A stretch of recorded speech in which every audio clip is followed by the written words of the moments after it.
Okay, stream looks to be working fine here. So welcome back to this challenge playthrough. This is part 11, I believe.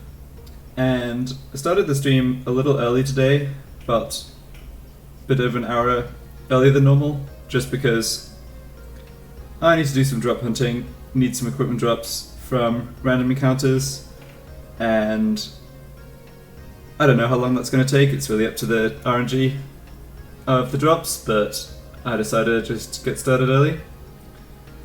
So here we are on the Jose High Road, and just check my party setup real quick, although I think everything's fine.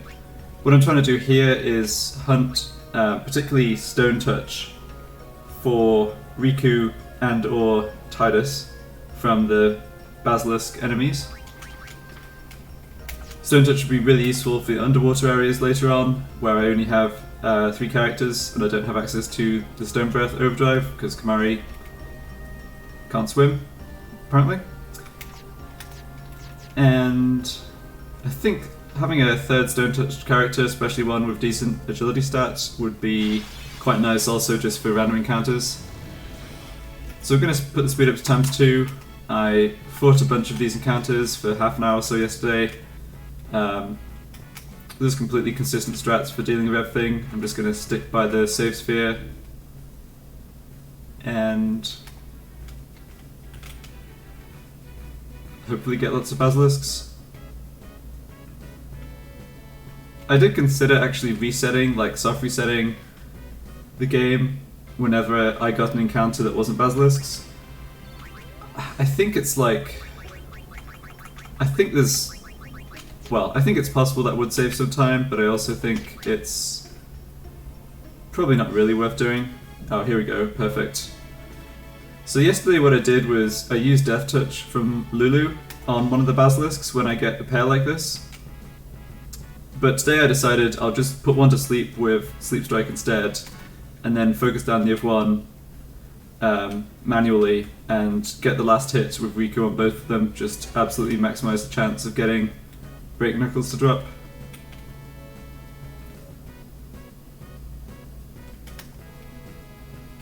Do have to keep an eye on the other basilisk. It's going to wake up after a couple of turns, but really not too concerned about these fights. Basilisks just don't do much damage, and I have a couple of characters who have immunity to the Stone Gaze if anything starts to go wrong, so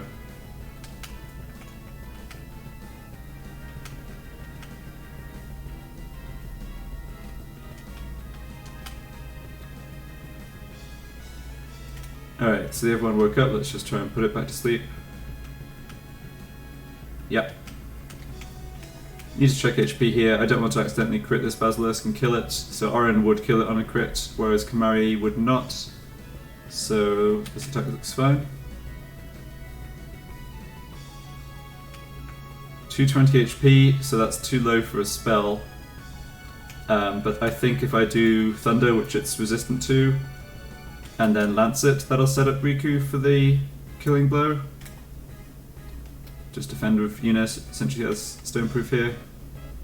Yeah, that worked out fine. Yeah. I think the maximum Lancer damage against an enemy without magic defense is 84. And Lancet doesn't crit, so it's completely, well, not completely consistent, but it's, you know, it doesn't have that extra variance. Yep, let's wake this guy up.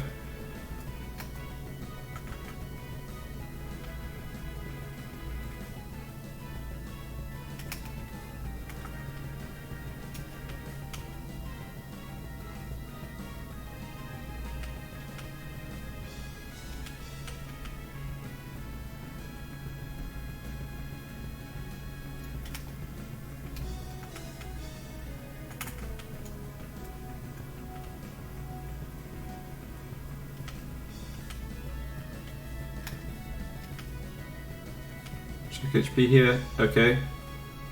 Could have actually killed with a crit on Orin, but fortunately didn't.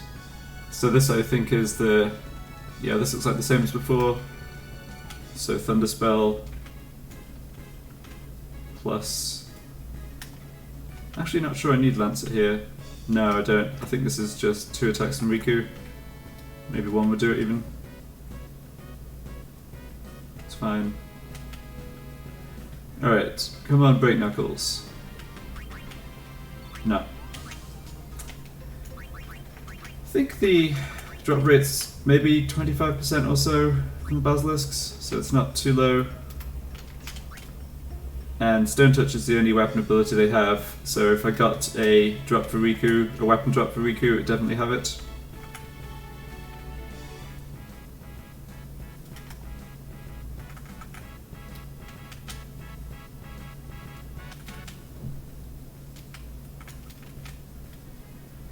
At least this encounter didn't take any time, really.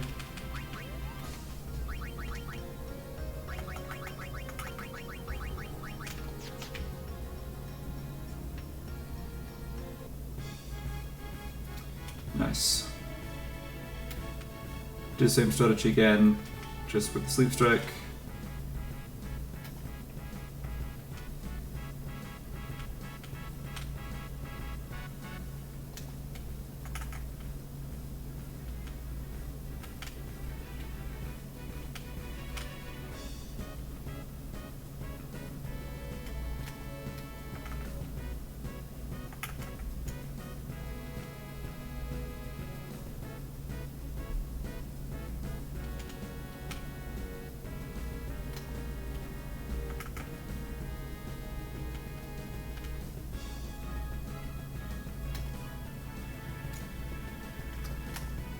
Oops, didn't mean to bring in Riku there.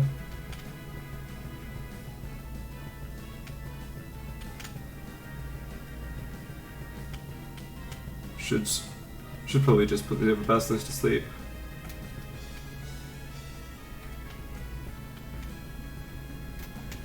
Then, how am I doing this?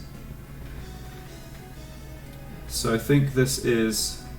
Yeah, we'll have to see what the damage roll is on Lulu's spell.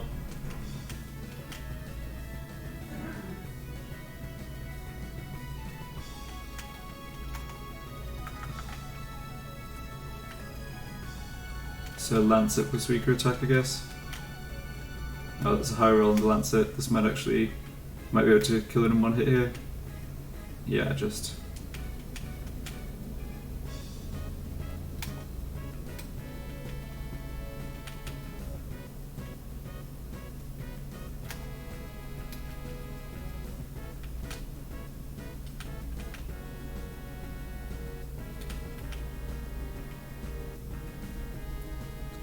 Considering they have over 2,000 hit points, like, it really doesn't take long to just beat them down with characters even in Miss Vigrid.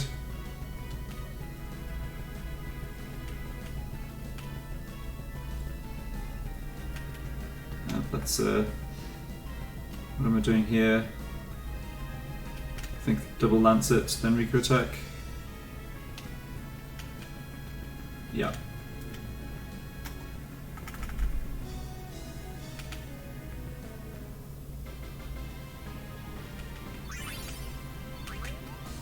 Unfortunately, no equipment drop either. Well, that time.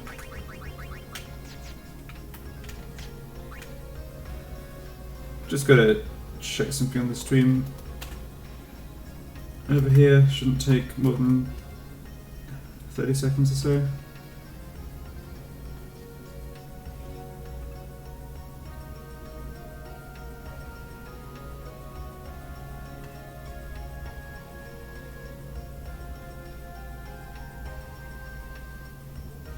It's definitely interesting to see the variation in like number of total viewers on Final Fantasy X on Twitch over the course of the day. Like, the numbers aren't too high right now, but then it often picks up within the next hour or so to be like 500 maybe. I'm not sure exactly what that's coinciding with.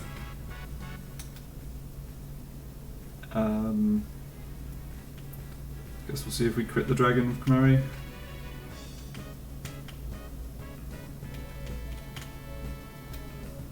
But yeah, it seems like definitely in the morning, US time, there's more viewers and fewer in the afternoon.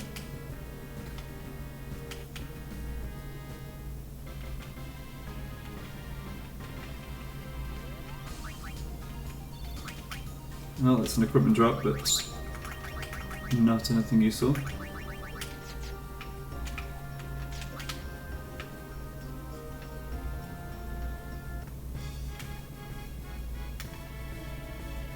Sleep strike first. I think it was definitely worth refighting Gui for sleep strike. I mean, it took an extra hour, but it's so useful for stuff like this.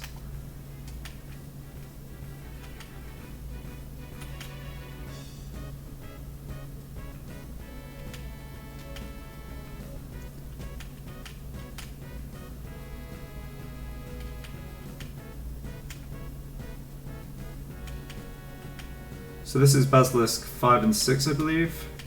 We haven't had a drop yet. Could crit that. I think I'll go for Whacker Lance it Riku to finish it off. The other Basilisk's woken up, but that's fine. Yeah, this might not. This plus Riku attack isn't guaranteed actually. 74, no. Yeah, that's fine. I'll just put the other Basilisk back to sleep. Or try to. Oh, Riku decided to crit anyway. Works for me.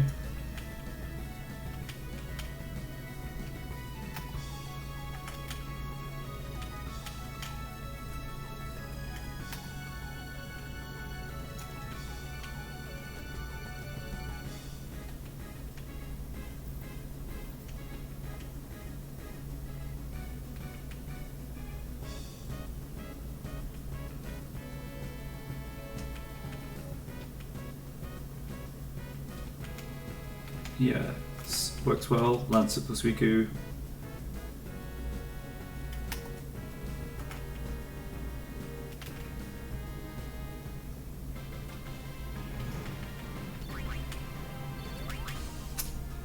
Still no equipment. Alright.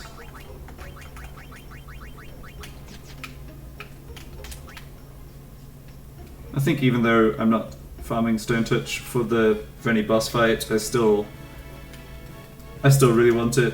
The underwater area, I mean even the underwater area just before every Altana is going to be very difficult with only Stone Touch on Waka because Riku and Tidus in those fights are essentially useless if I don't get Stone Touch. I could probably still make it through. I think that the encounter rate there is very low, so you can get away with only seeing one encounter before the boss fights. And, you know, if I reset enough, I'd get a preemptive strike, get the TKO to connect right away, or what have you, but just sounds like a big nuisance.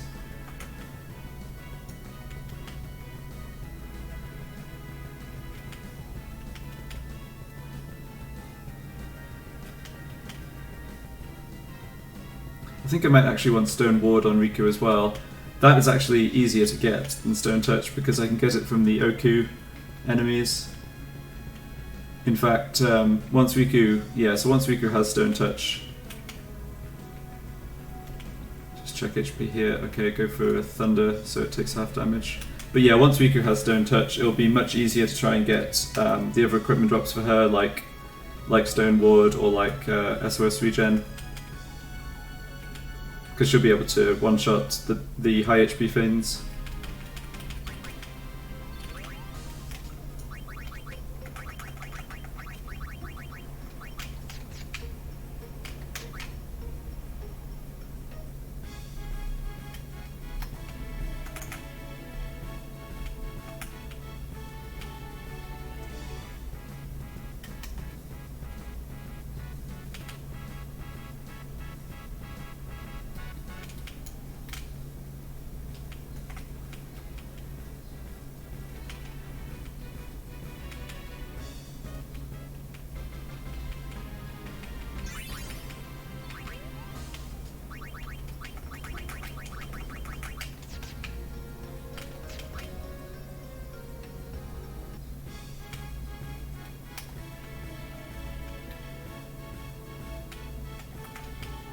I think after this area, Well, I guess we'll have to just see whether I have Stone Ward as well as Stone Touch or just Stone Touch.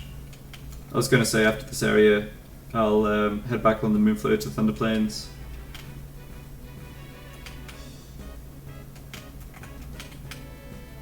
But I think I really want Kains Lance, which is SOS-Overdrive for Kamari. Alert for it, so okay. Yeah, I think I really want Kains Lance before I'm going to do any SOS regen farming from the Iron Giants. It'll be so much easier when I can instantly recharge Stone Breath on Thunder Plains encounters. Fortunately, because we've been through the Macalania Woods already, we can just take the shortcuts. We don't have to fight, you know, go through all the encounters again, which is good.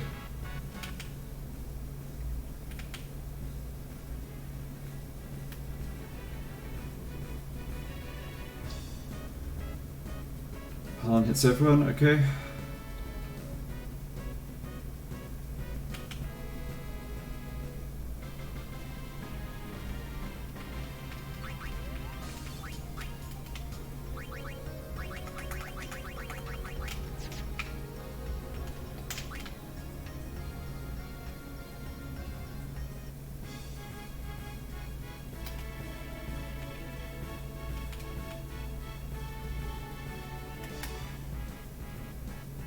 What am I doing here? Just go for, see if I can crit for Kamari. No.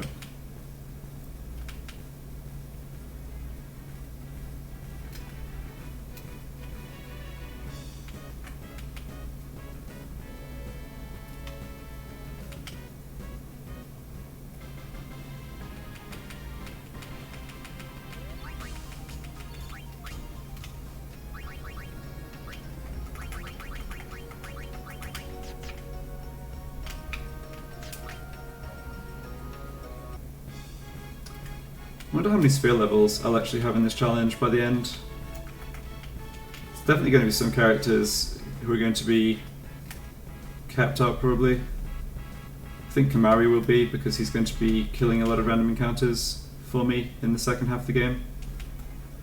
So it's a bit of a risk. It's fine.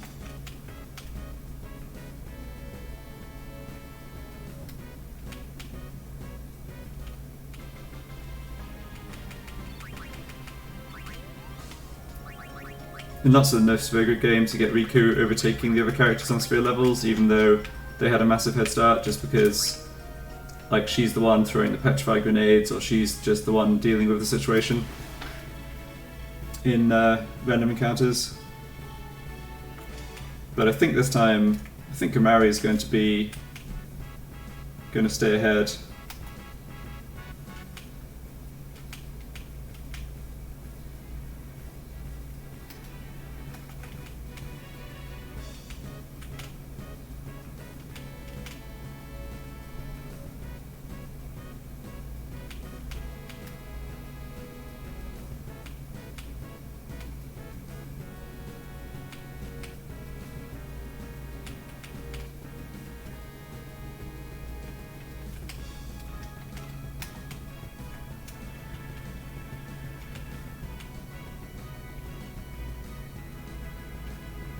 It's slightly annoying, because I want to... Yeah, I should just prioritize curing petrification with Yuno, I think. Even though it leaves both basilisks up. I mentioned this the other day, but there's some like inbuilt safety for the player in the basilisk AI, where if they have already petrified, I think if one character is already petrified, they won't go for another stone gaze. Yuno would be immune anyway, so we're not in any danger, but I guess when they were designing this area, they felt like people would get a bit frustrated with characters being, like, if all their characters were getting petrified, so...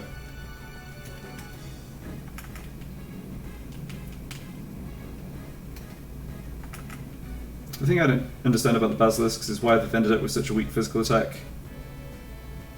I mean, based on the model, you'd think that they'd do... I mean, they're obviously pretty big. You think they'd do pretty decent damage with those big, like, claws on their arms, but... doesn't happen.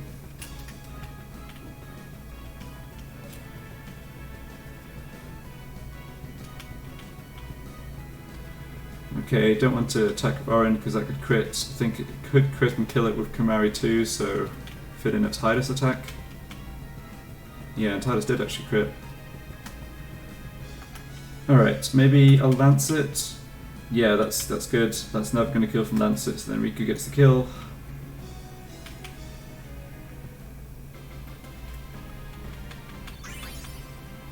Still no equipment on the Basilisks. Bit unlucky, given how many we've fought today.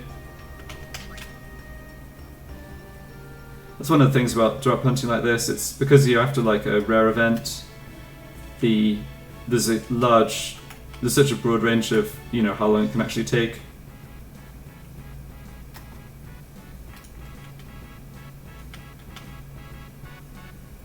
Not sure which is going to be worse overall out of this and the Kains Lance and going for the SOS regen armor.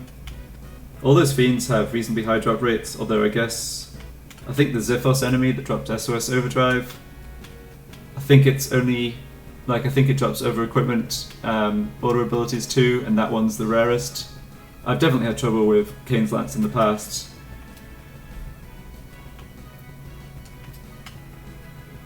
Oops.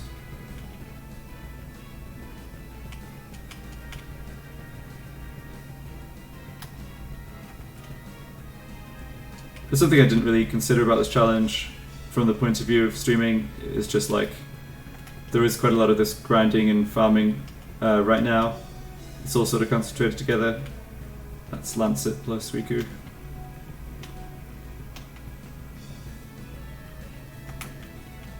I think the thing I really want to avoid is having to actually reload an old save because I realised I'd gone past some area and I needed to pick up something that I'd missed. I think from the... Alright, we've got a drop. That's not what we want. I think from the viewing point of view of anyone either watching the stream or watching the YouTube VODs, it's pretty difficult to follow if the person playing is reloading old saves. So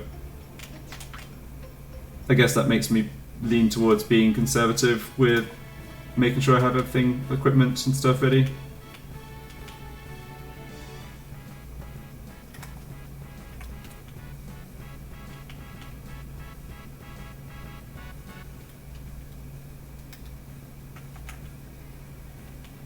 I should probably start this fight off with a sleep strike on the Basilisk as well. Just let Lulu and Waka kill the bees without Stone Gaze being annoying. Might consider that next time.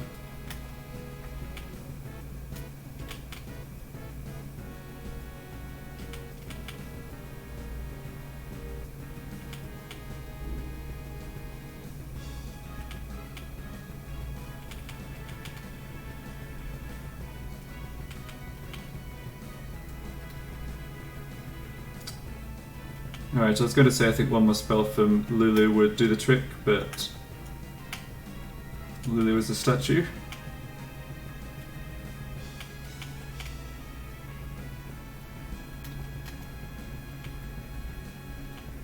$162. Probably double lance it. Oh, maybe not. I think Uno attack. Yeah, Uno attack plus Riku attack.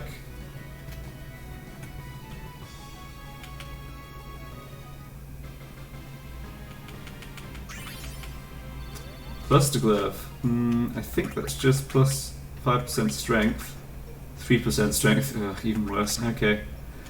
Well, I guess we got a drop of some sort, which is an improvement.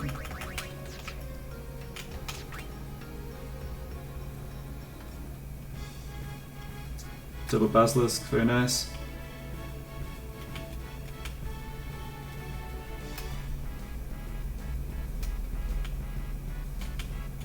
I definitely feel like drops in this game tend to come in clumps. I think that's just, there's nothing to that, it's just, human interpretation of a pseudo-random number generator. You notice patterns like clumping when there isn't necessarily anything significant or unusual. But yeah, going on a run of getting drops, a couple of drops back to back would be really nice. Can we kill this before the other one gets a turn? Yeah, I think so.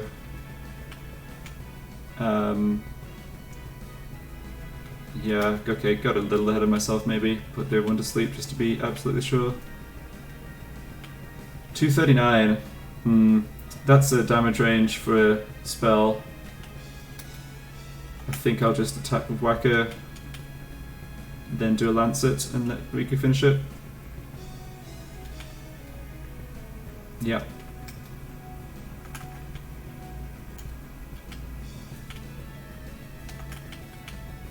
I guess I should actually equip the strength plus 3%. That's going to increase the damage by 2, maybe. No reason not to.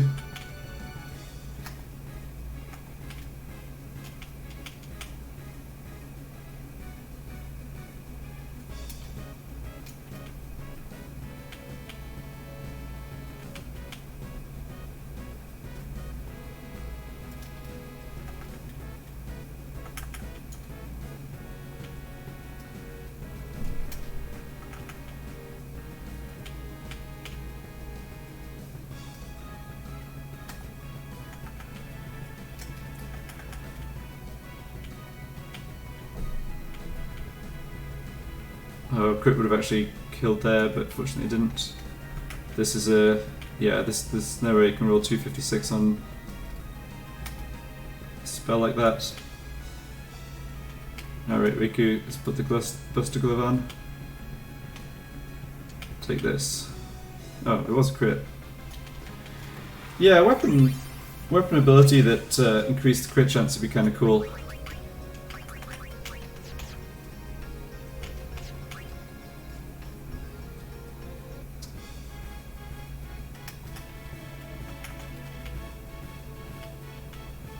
Guess, yeah, I guess the designers felt like there were enough weapon abilities already.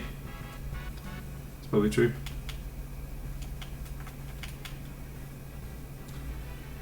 Guaranteeing a crit, like having a weapon order ability slot to guarantee a crit would be... it would be very powerful. I mean, it would essentially be double damage, unless you were already very likely to be critting. So, probably guaranteeing a crit's a bit too much. You could have it be like crit plus 20% or something.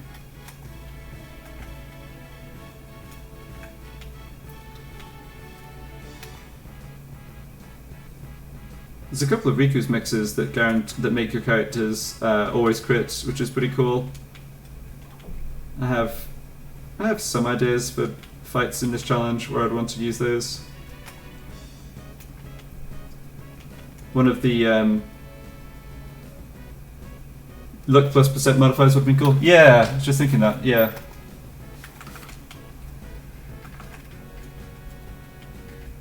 Yeah, one funny thing to do with critical hits is do a critical Kamari self-destruct overdrive for double damage. It's actually possible to have, like even in this for a good game, to have Kamari self-destruct do a ton of damage. If you use a mix to double his HP, then that doubles the damage of self-destruct too. Crit doubles it again. It's pretty funny. Alright, that's a bit low. Let's bring in Yuna.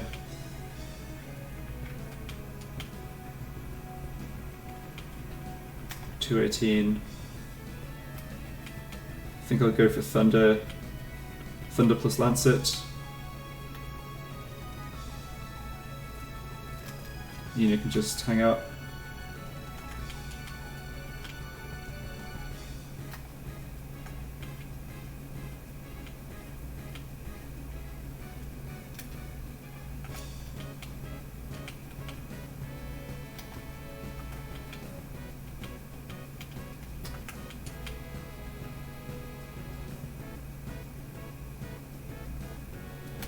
Actually, I think what could have been something that could have been cool is SOS crit.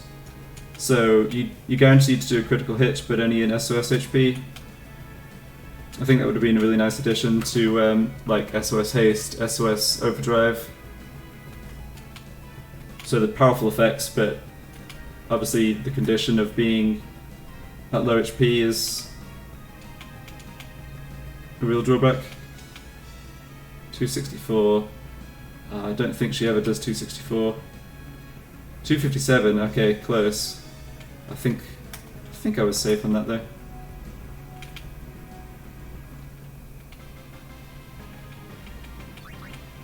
Break Knuckles, awesome. Well, after complaining that I wasn't getting any good drops, that was literally the perfect drop. Yep, Stone Touch. SOS crit sounds overpowered. Yeah, probably. Hey Blitz. Okay, so let me just think for a second. Took about half an hour farming to get Break Knuckles there. Do I have... I don't already have Stone Ward though. No. So do I want Stone Ward for Riku? The place where this would come up is against Stone Gaze from Every Altana. However, Riku would need Shell. Riku would need like close to full HP and Shell. SOS Crit and Mazamune. Yeah! I joined the stream and you instantly get the Break Knuckles, you're welcome.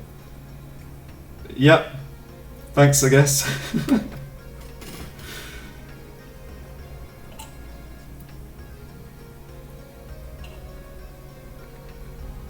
Yeah, you may have talked me out of SOS Crit as a balanced ability, but there's enough unbalanced stuff in this game, right?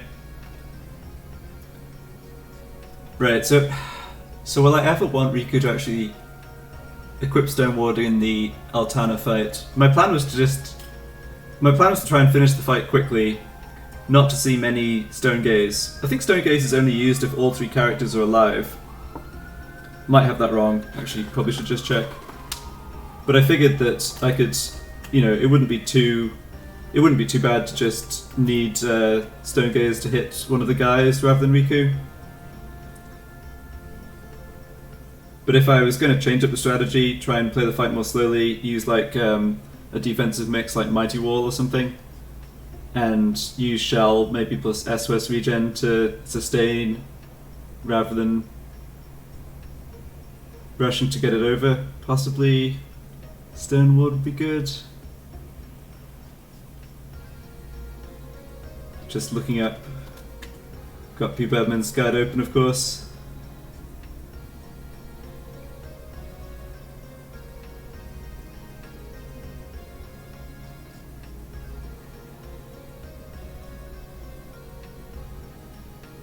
Yeah, so it's actually quite interesting. I don't think I realised this. According to P. Birdman, in the Every Altana fight, there's a check for how many characters are in battle, as in like not KO'd or whatever. And if there's 3, the pattern is Stone Gaze, Photon Spray, Stone Gaze, just alternating. But if there's only 1 or 2, it will only just do Photon Spray. Yeah, I think that means I'm not going to go for more equipment from the basilisks, because I can get, if I get as far as Calm Lands, I can do capturing and then more easily, you know, drop hunt like Basilisk Steel for Tidus for the underwater Gagazet areas. It's not like I need Tidus to be last hitting enemies to get the other drops I want, which is where Stone Touch for him could be useful, so yeah, I'm gonna move on. Guess that means... Yeah, you are right about that. So the Every fight's gonna be long. I think it's gonna be long, and it's one of those fights where you do have to just pay attention, so... It is an option though, I guess. Okay, so what's next? I think next is Kains Lance.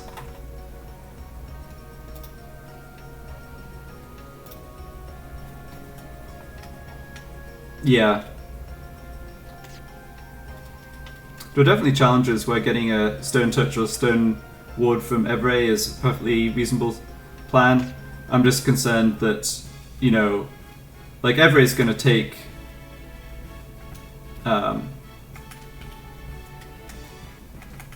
it's going to be another fight like Wii that's probably going to be an hour in total, assuming I'm just chipping away with like Whacker and Kamari from range for most of the time.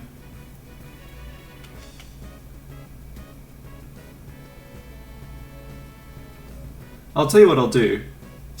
If I encounter any Okus, I'll break knuckle them with Riku. That way there's at least some chance of yeah, that way there's at least some chance of just getting Stone Ward off an Oku. Seems like a reasonable compromise.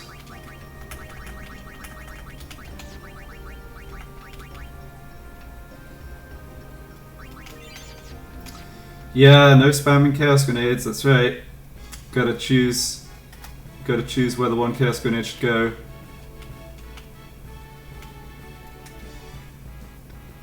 Okay, what am I doing here? I was just autopiloting, but I actually want to just kill these as fast as possible, so I'll Death Touch them. Try to.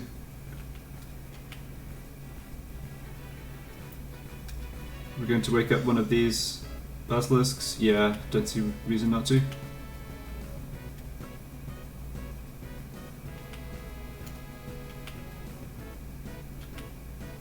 Okay, sequencing attacks in this fight is not perfect, but yeah, it doesn't really matter.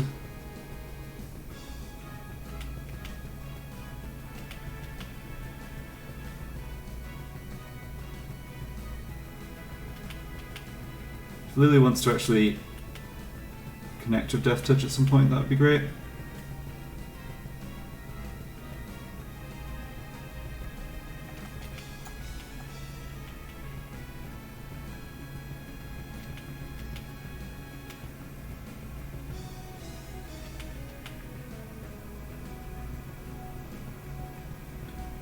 I don't think I have the wrong weapon equipped, but that's like 5 or 6 she's missed now.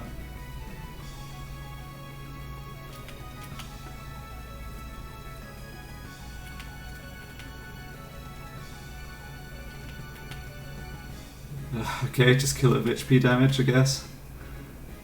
Oh, sure.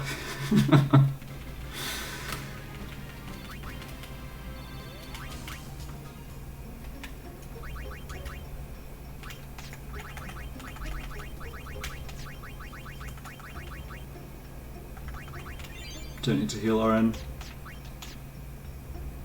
Not taking any big chunks of damage from these enemies.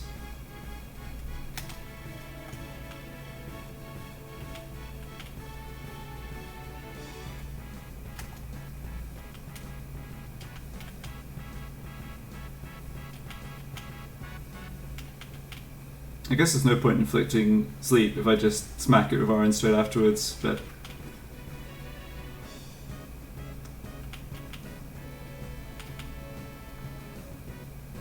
there we go.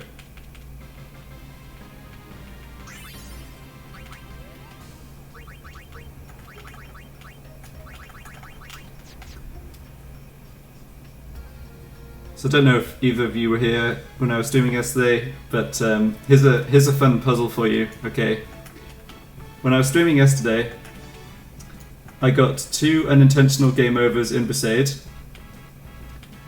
I'm not kidding. I literally just got game overs when I was, you know, I wasn't I didn't deliberately take up my whole party or anything like that. I just got game overs. Any ideas what I was trying to do? I was trying to do stuff that was a little silly, but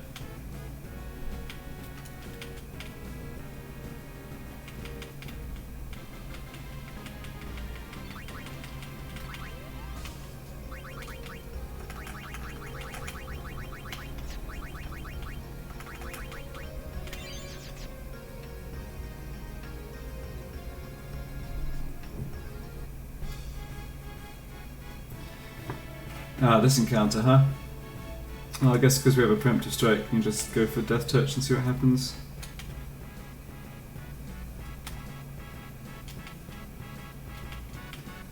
Probably have to be a little wary of proccing or, you know, triggering the Oh, you watched the VOD at work? Okay, okay. uh,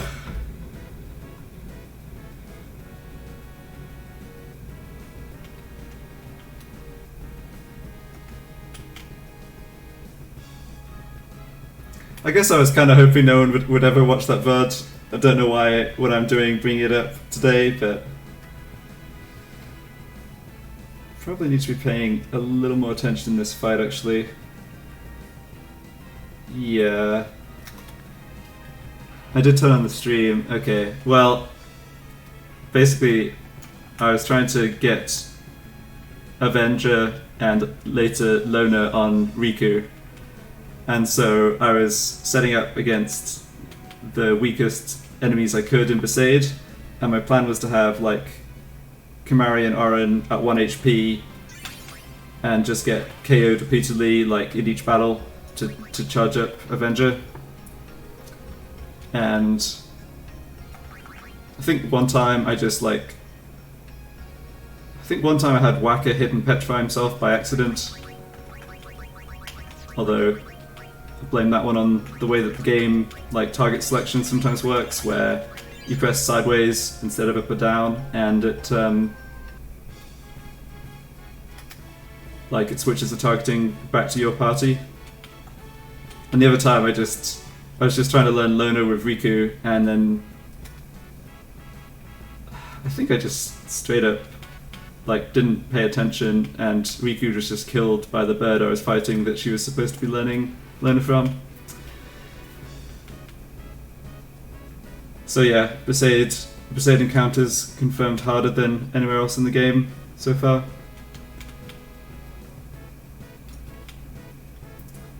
I think I'll actually just charge Kimari's Overdrive. Pretty sure he's on Slayer.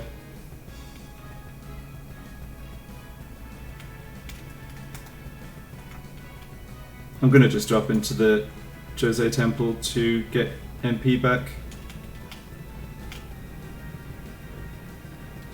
Alright, Lancet plus attack will do it. I guess I go for the attack first, because good crit.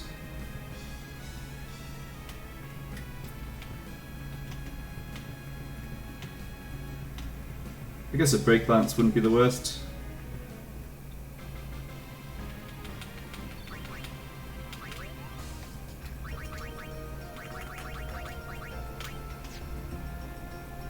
Don't mess with those condos? Yeah.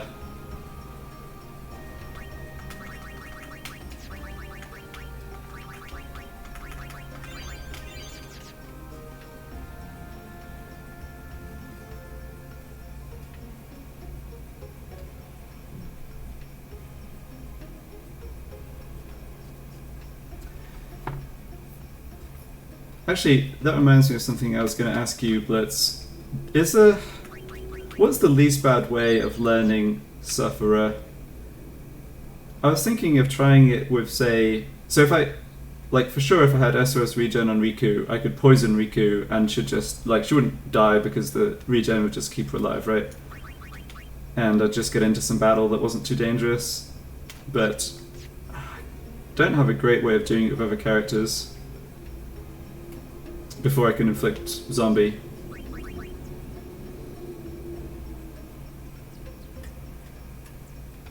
Watching this challenge makes me want to resume what I was doing earlier.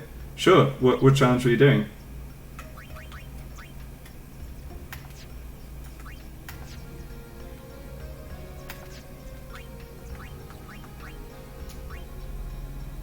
Guess Sleepwood's fine.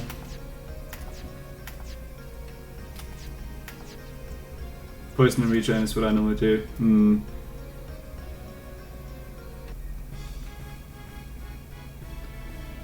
Preemptive strike. Okay, so let's have Riku take out this. Otherwise it's slow going. Yeah, okay, I couldn't think of any like shortcut. That was not what I was trying to do. Unsfigured Kamarioni. Ah, interesting. That was a challenge I spent a lot of time on years ago. Sanctity is impossible? Well, with the right setup, it's not. Oh, power break for Sufferer. That's a really good idea, but I'm not sure it works either.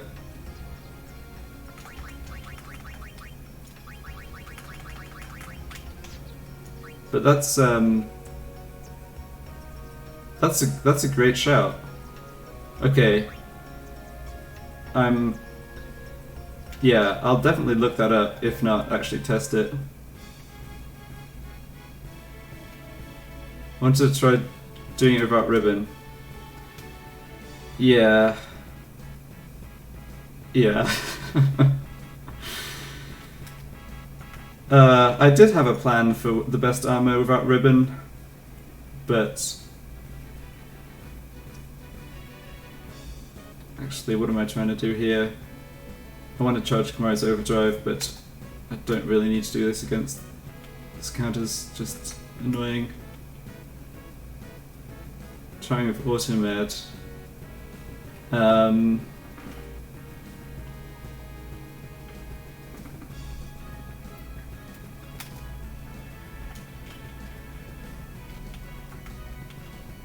Yeah, so let's see.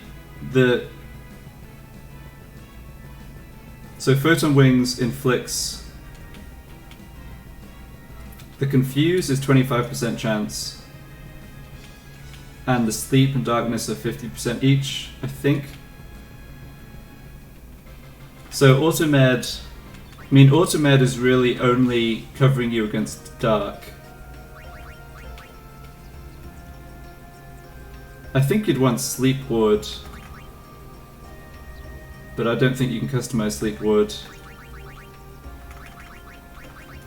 I did put some thought into this. I think I maybe even had in mind using a second armor just for Photon Wings, but that's not ideal because it just slows you down so much. Anyway, yeah, I'm interested to hear if you come up with anything that works better for that fight.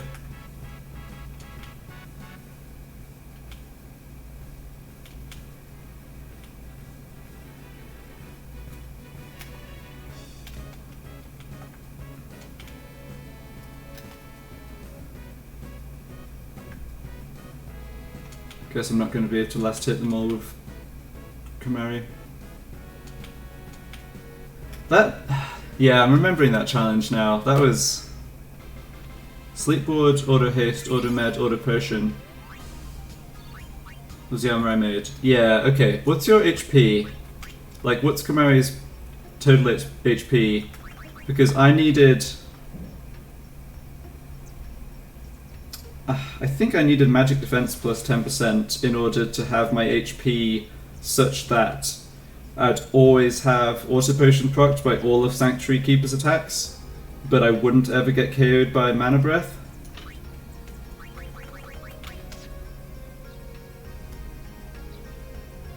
But yeah, that armor probably is... That armor might be the... Yeah, that armor might be just the best you can do, and you have to just accept some small probability of getting like one shot by Mana Breath.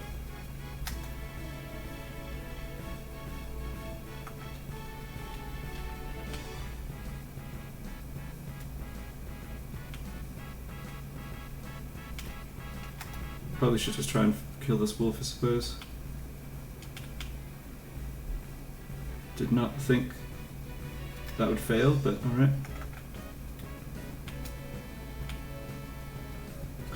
That challenge, yeah, the thing that frustrated me in that challenge was I got as far as... I figured out the best way to beat Overdrive Sin, and then I was finishing university at the time. Can't remember if I was finishing... I think I was finishing my PhD, and yeah, I was moving house, I was moving country. Yeah, 1844, I think that's the best number, or I think that's what I ended up using too.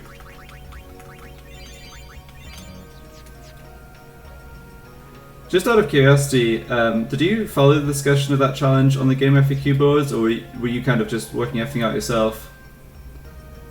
It was definitely something that a lot of people were working on at one point. Tried like 20 attempts, a few which entered with Mana Breath, okay.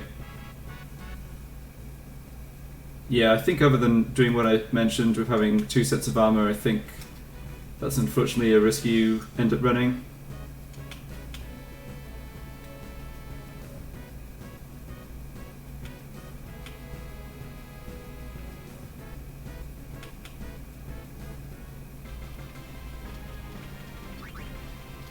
I think what happened in my challenge though was I just didn't end up with enough time to, like, I had everything ready for Overdrive Sin and I was just, I want to say I tried it a couple hundred times, but I just didn't get it to work. Then I moved house, like moved country, moved job, everything. Lifestyle changed, basically stopped playing Final Fantasy X for a while.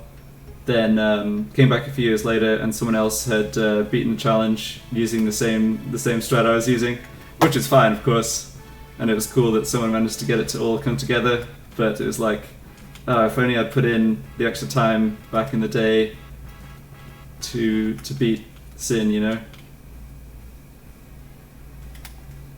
Let's kill this with Riku.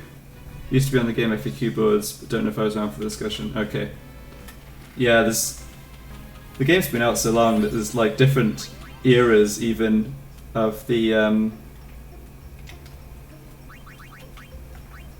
boards. Yeah.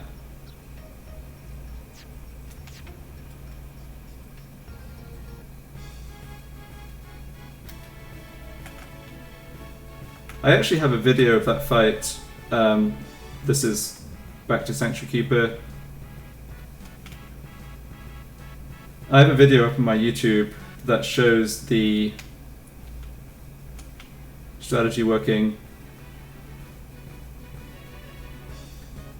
and I did just cheat and add the dark matter for ribbon.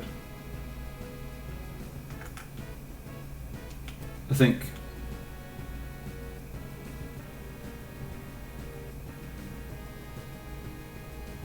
Automed still requires blitzable grinding. I think this is probably too late for the challenge you're playing right now if you're already up to Sanctuary Keeper, but I believe you can steal remedies from some of the enemies on the high bridge when Kamari's not in the party. Not 100% on that, but I think there's a way to get Automed that way. But yeah, 99 Blitzball tournaments, or 99 Blitzball leagues, or killing Shmurageist many hundreds of times just sounds awful.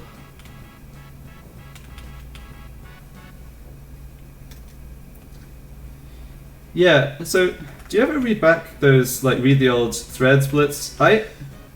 On the one hand, there's kind of the nostalgia feeling and, you know, people getting through challenges for the first time, and for sure it was nice to just have generally more people out and, like, asking questions and thinking about it, but I kind of get frustrated reading the old challenge threads as well, because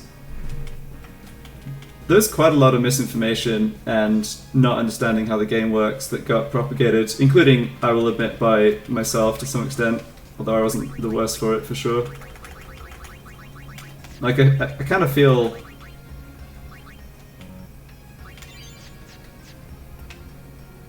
Yeah, I kind of feel like people... misinformation kind of held people back from trying more interesting stuff earlier.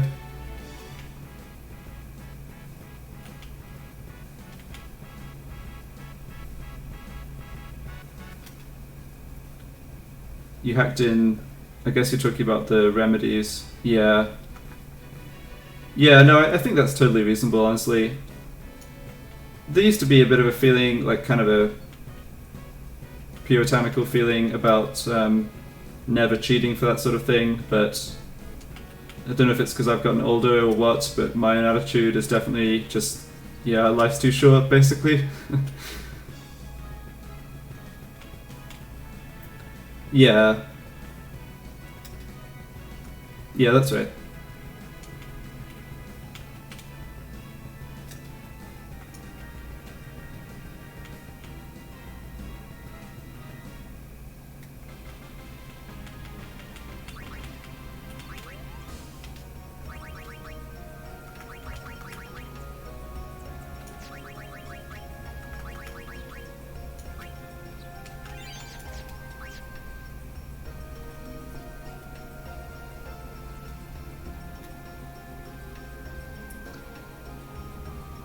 So what is there? Is there some kind of low-level challenge version for the Final Fantasy VII remaster?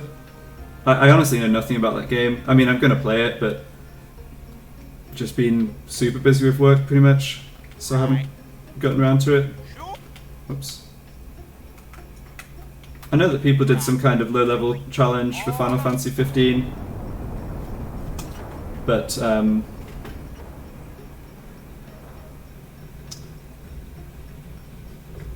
actually, I don't know what I was going to say about that.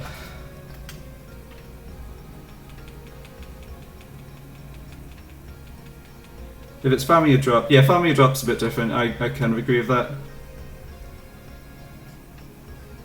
Like, at least Greater Sphere. Well, I don't think I'd really blame someone for just hacking in the Phoenix Bracer if they've beaten Greater Sphere a few times, provided, you know, that you don't want people claiming to do stuff and then just hacking. Like, obviously that's pretty annoying for people who actually put the time in, but if people are open about it and are just like, yeah, straight up I hacked this in because I don't have time, I think that's fine. Don't think there's a way to avoid EXP. Okay, interesting. Do I need to steal anything from this chest? No. I've already gotten my stamina tablets. If it drops for PC, yeah. I don't know, is it going to drop for PC? I guess probably, right? This seems to be the pattern on lots of the exclusives, like they just give it a year or so and then milk it again on PC. Not sure what I'm doing giving them all a turn, but it's all good. You know, I think this is a free steal, so...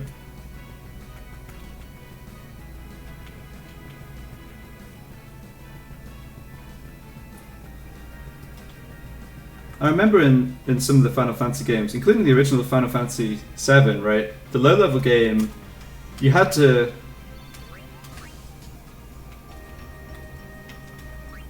Yeah, Blitz, I think that's fair. I think in the low-level game of Final Fantasy VII, you had to manipulate things such that the right characters got experience, right? Like,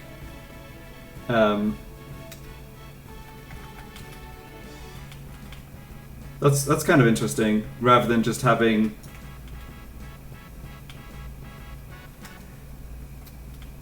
a system like the Sphere Grid where you can just choose not to use it at all. Free money for them, pretty much, yeah. Okay, what's my best bet to kill this? Guess I'll just go for HP damage. Right. Yeah, I watched a whole bunch of Garland's videos for that. I don't think I ever did a low-level sort of challenge for Final Fantasy VII, not that I remember. I had to make sure Aerith got all the XP. Yeah, that makes sense. Who survives each battle? Yeah, that's really cool to me.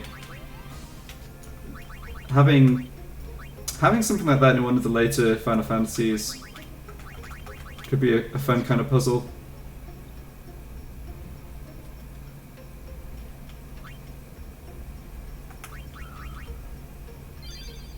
Alright, made it back to Thunder Plains. And just gonna skip through this area, go to the forest. Don't have anything to do up here.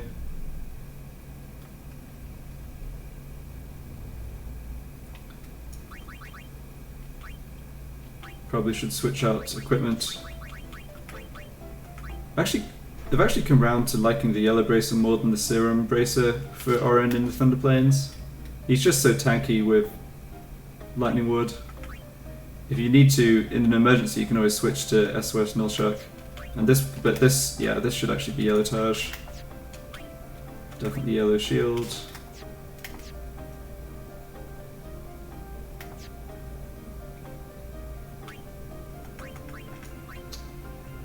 So Stoneproof, or I think I want Lucid Ring actually. I think the eyeball and confusion is the most annoying thing. this should be Water Spear or Tidal Spear. A lot of random battles can't be escaped. Interesting.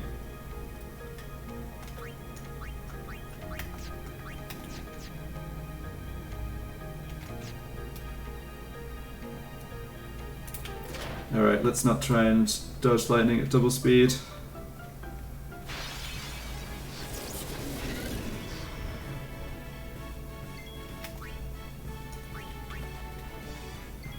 Seven, 8, 9, and 12. Yeah, I've really tried to get into playing challenges on 12, but I don't know what it is about the game. I guess at some level I just don't enjoy grinding it as much. I mean, it was a good game the first time I played it, like I did enjoy it. Some of the bosses and fights are cool, but I can't really get into the challenges, you know.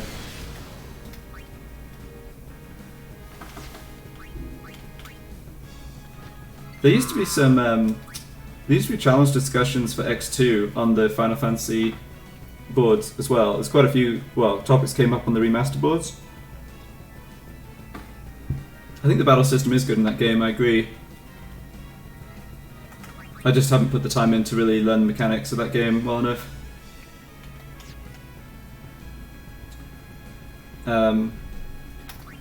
Completely lost track of what I was doing here. I guess someone's just gonna take a swing at this. May as well be Orin.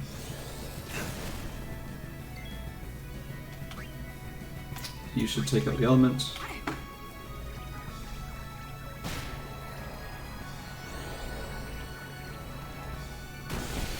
I'm trying to remember the X2 challenge that was discussed a lot on the forum. I think it involved... I think one of the big restrictions was not changing dress sphere. And it was like a low level... Yeah, that's right. It was a low level game. And there was a restriction on dress spheres. And I think people did low level initial dress sphere. Yeah, I think I have in mind the same sort of thing. Yeah.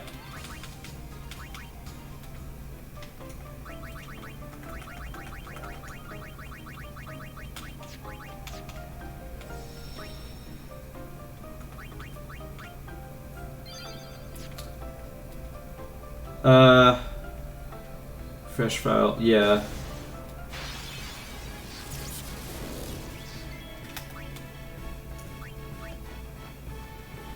Allow me.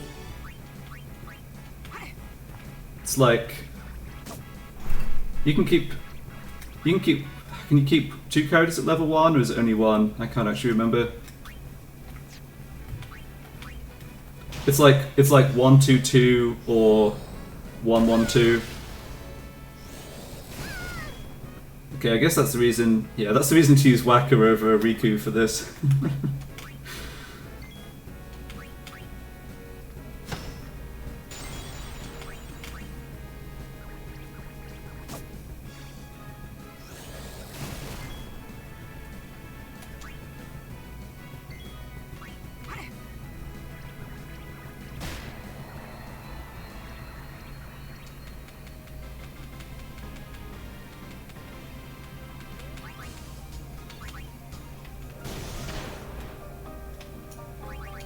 I do want to pray to the cactus.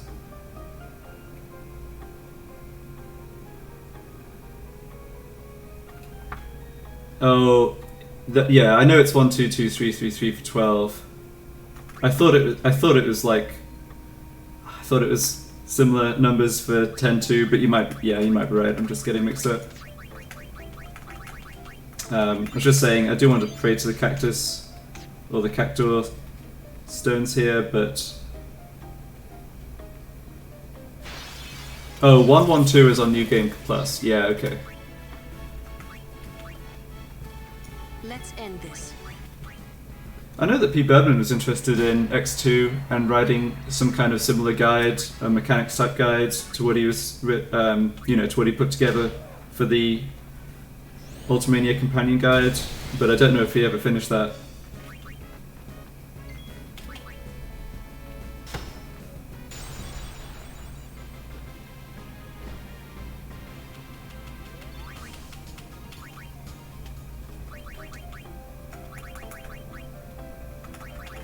Let me just check something here real quick. Trying to remember who I have loner on.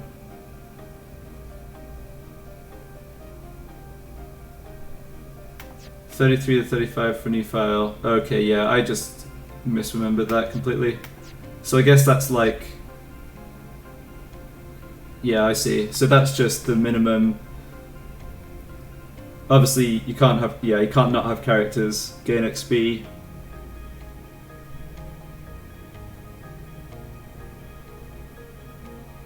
Yeah, that seems high to me too, but I think I'm demonstrating I don't know enough about this game, so I won't comment.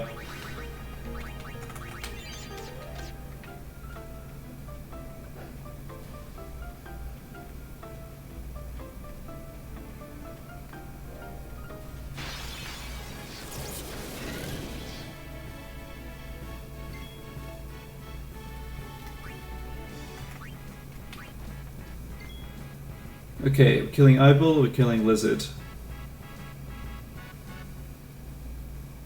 I think Eyeball.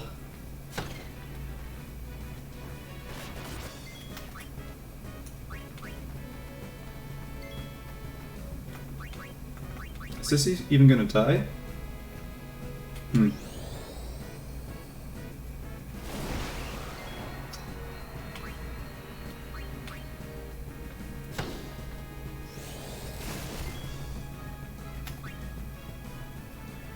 Okay, let's not do anything too stupid here.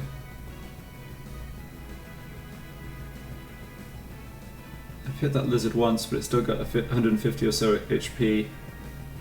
So that's going to be 2 spells. Yeah, I did a Power Sphere only challenge. It was just boring. To be honest, it was just the guys who get strength boosts from their spheres smacking everything. I think I wasn't getting past Unalaska. I mean, I had a bunch of other restrictions as well, as you can probably guess the kind of thing. I wouldn't really recommend it. I looked into the other like sphere types, like Speed Sphere. I think that's just impossible unless you allow like items or other stuff that kind of defeat the point of it. All right, I'm gonna spiral cut this lizard.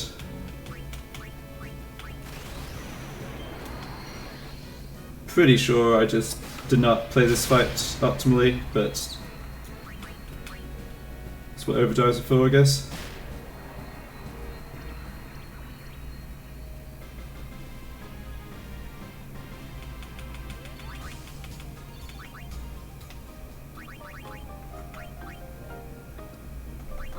So the issue, I can try and remember the issue I had with the speed spheres. So if my idea of the power spheres or the speed spheres or magic spheres only. Yeah, okay, I was going to say something like that. Yeah, overdrives accept mix. I think that's what you'd end up having to do. So, how shall we do this?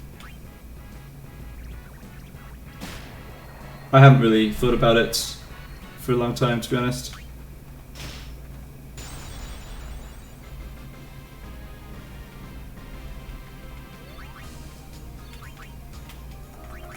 Pretty sure this yellow ring is just going to be lightning ward, but check anyway. Yeah.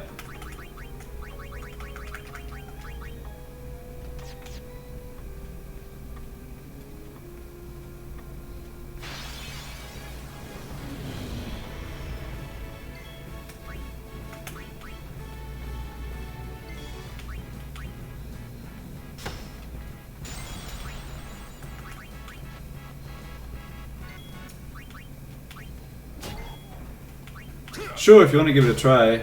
I'm trying to remember if...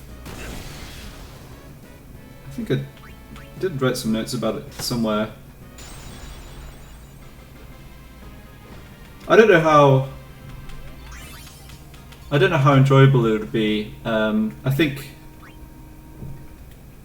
Yeah, you'd have to think about stuff like anima, obviously. Anima, good old, impassable wall in lots of these potentially, like, otherwise interesting challenges. Just get DPS checked, essentially.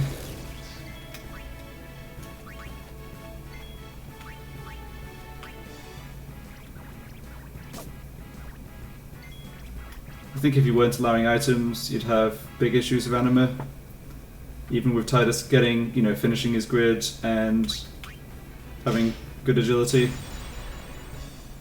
I think the problem is that it's not only him getting enough turns, it's like seeing Oblivion before you actually kill anima would be the issue. But if you're allowing Titus's overdrives, it might be fine.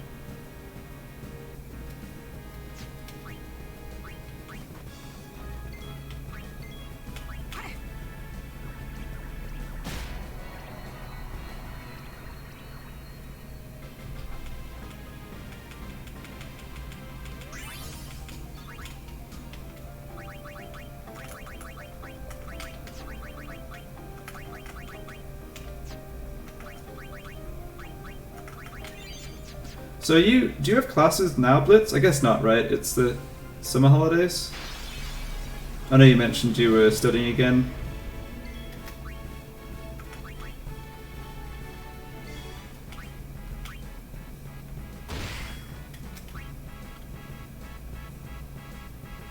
Yeah.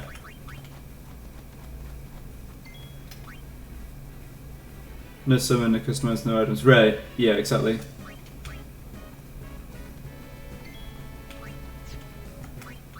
Oh, you know what? Every Altana is...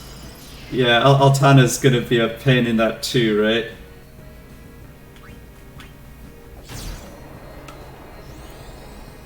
Just remembered.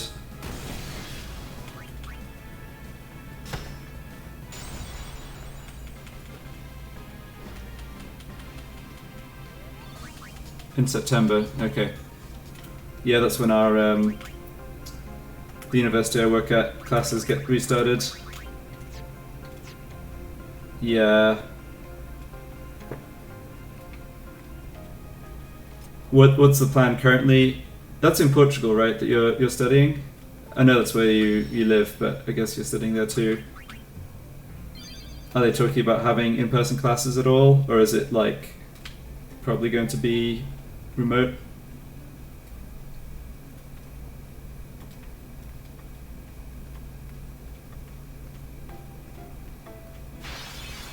Altana is seeming pretty impossible, I have to admit. I don't know what I had in mind for that, if anything. I probably just didn't think it through in this Speed Spheres only challenge.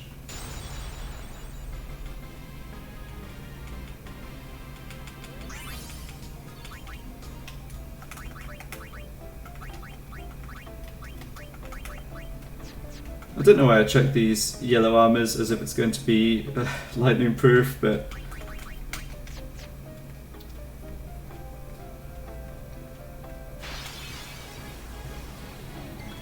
Alright, Iron Giant, huh? Yeah, lab work, right. Yeah, it's the same in the building I work in physics.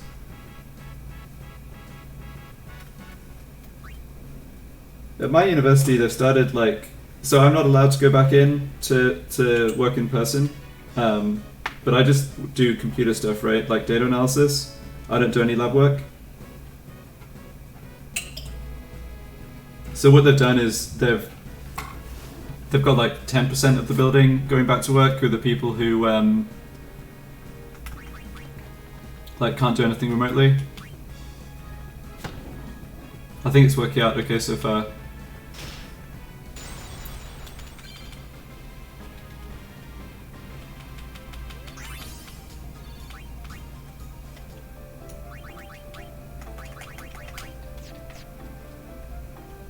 Boost speed up to ×2. It doesn't really matter if I get hit by lightning. I don't like this encounter at all. This is what Stone Breath is for.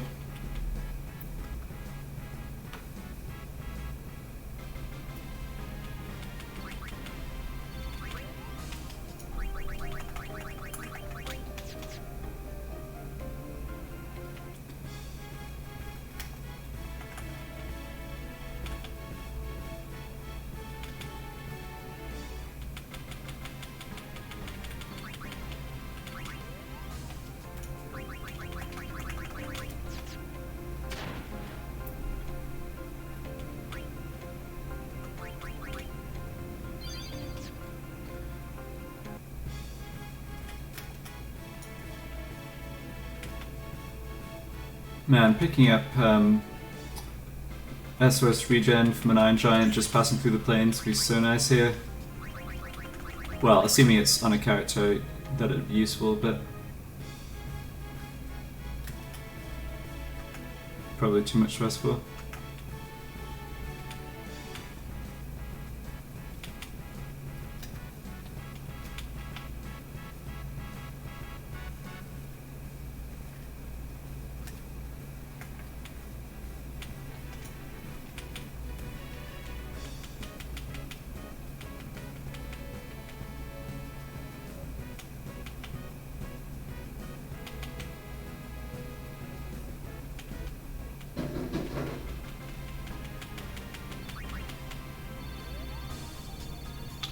Pretty funny you get double drop from that encounter, sadly useless.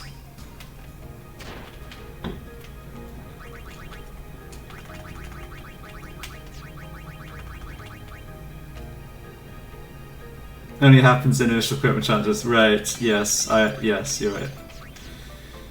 Uh-huh.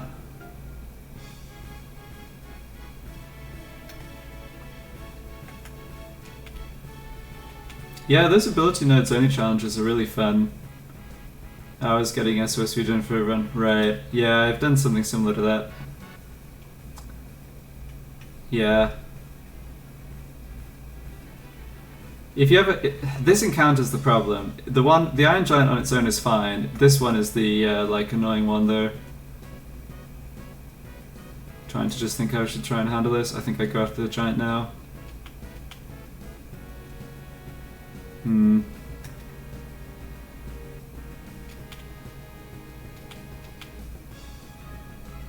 Good.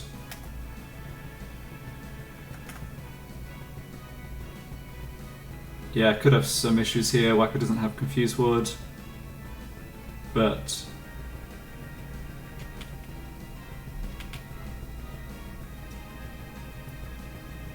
and neither does Lulu.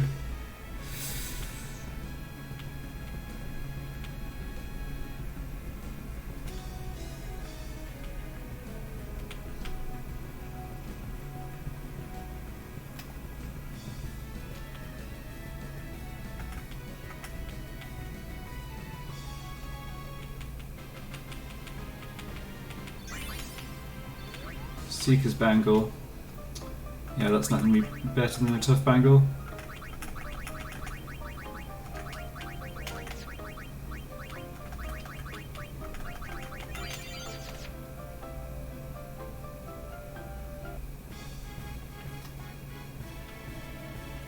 Shooting Star for emergencies.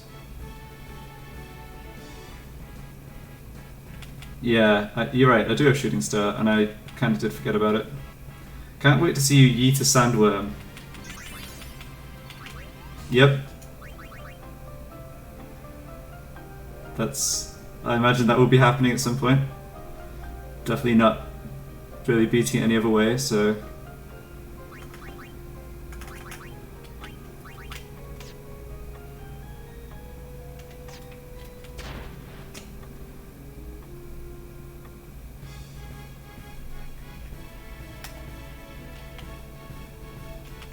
I'm still not totally sure. Maybe you guys have ideas on this actually. The best way to try and have the best way to get RN to recharge his overdrive in Baikonel.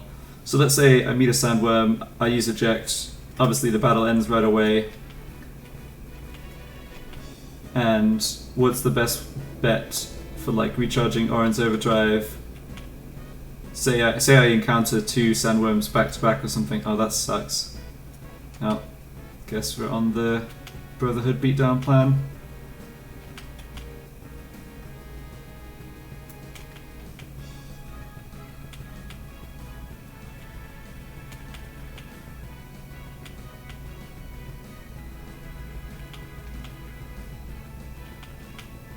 Like, I'm not sure if I use Loner on Orin, I am not sure at all that I could actually set up recharging his overdrive. Yeah, Loner doesn't seem the way to go at all.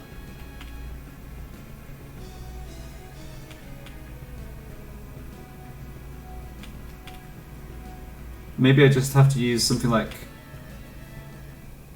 Maybe I just have to use something like Victor and just hope I don't get Zoo or Sandworm like back to back or something.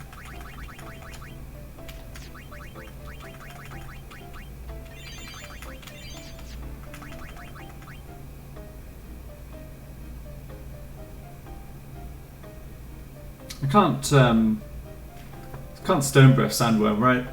I don't think so.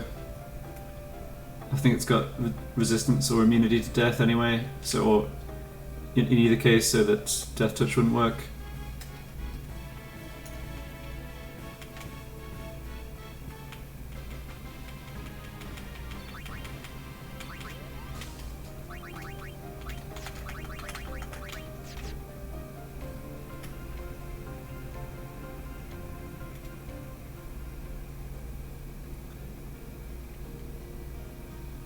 Yeah, exactly. With SOS Overdrive, we should have enough time for Luna. Oh yes, another SOS Overdrive. Victor would be good passively, assuming you're keeping Orin in the front line. Yeah. Yeah, I don't really have... I'm not really thinking of a better option than Victor right now. I mean, it would be fine. It would be great to get SOS Overdrive Orin. But I think Riku and Kamari are the priorities. Okay, so I was thinking a little about this the other day, and I think I'm actually going to reset encounters that aren't Xiphos. Now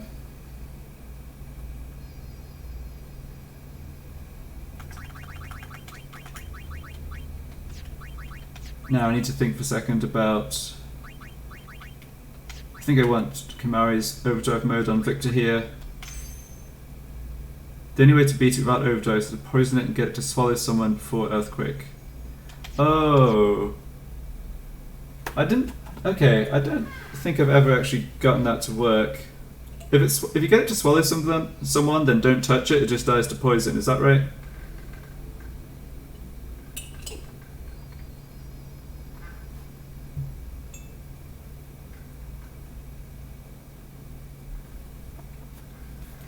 So the Swallow, yeah, it uses Swallow after it's been targeted a certain number of times. So that should be doable. Well, maybe not. I mean, its attack can KO most of the characters. Switch equipment up here. Yeah, so if I'm just going to reset on the non-Xiphos encounters and use Stone Touch and Death Touch characters to just kill those as fast as possible, then probably should just set up my characters for that. It doesn't do anything after swallowing someone unless you hit it. Okay, interesting. Okay, so that's... yeah, that's... oh, 10 hits. Sounds rough. Without items isn't easy. Yeah, right. Still, maybe doable, dunno. Definitely don't want this. I actually think Poison Ward's kind of what I want here, just because I'm only going to be fighting against the little bugs and the Xiphos. Just leave it for now. It's unfortunate that Kamari doesn't actually have Stone Touch or... well, yeah, Stone Touch. I might regret that actually. I can imagine getting a whole bunch of SOS Overdrive drops before his. I wonder if there's any advantage to Death Touch over Stone Touch against Xiphos. Probably not. Just check real quick.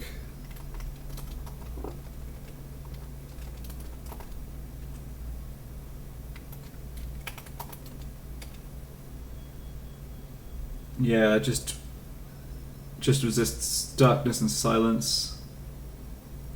So Death Touch is just fine.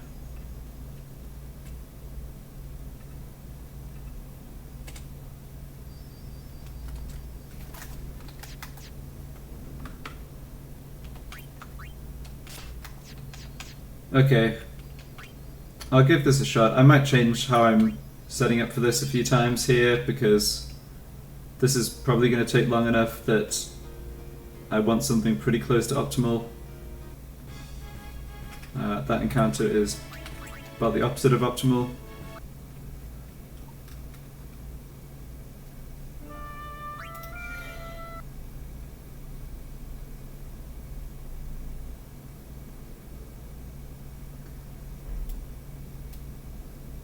Yeah, it definitely doesn't make the best like stream watching when I'm just resetting on encounters, but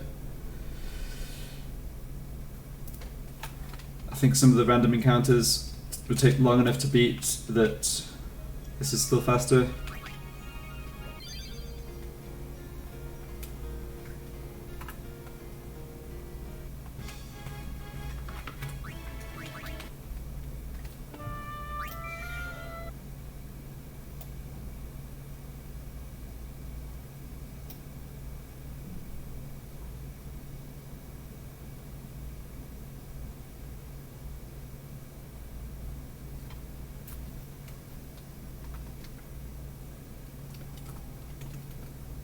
Just looking up Sandworm in this stat guide.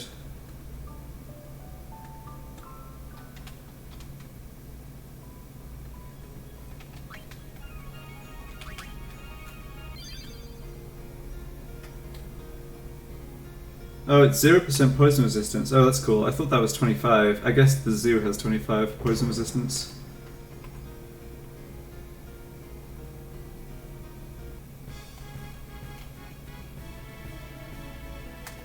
Yeah, the elementals are just such a pain.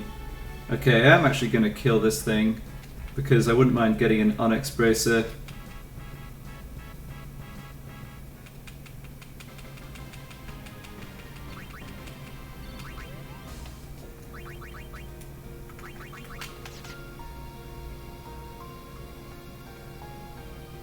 Actually, this, no, I don't need the Onyx Bracer now, do I?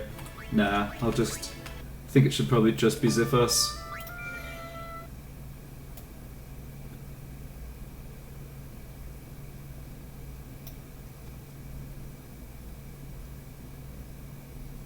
Yeah, so inflicting poison is not too bad. And then... I mean, you could also power break it. Oh, it's got 50% resistance to power break. Slightly annoying. Oh, Dark Attack works half the time too. I don't know, this isn't looking so bad. Zoo's a problem without Shooting Star up.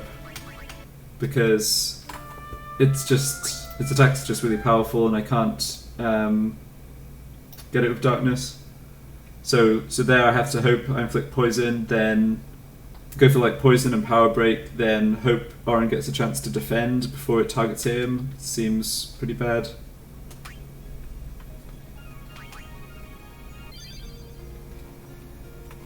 I don't think Backnell will be that bad though. I mean, assuming I do stick it out to get the Kains Lance, the other encounters just die instantly.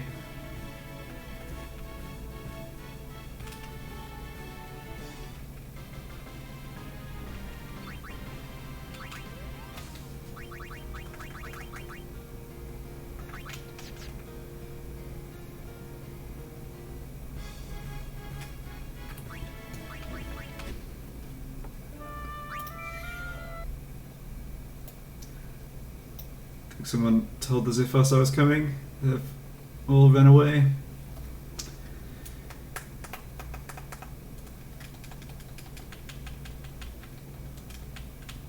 I think my luck was pretty okay overall for the Break Knuckles, so definitely a bit premature to get too salty about drop RNG. Okay, so this one I really want to... I want to hit this with Riku actually. Because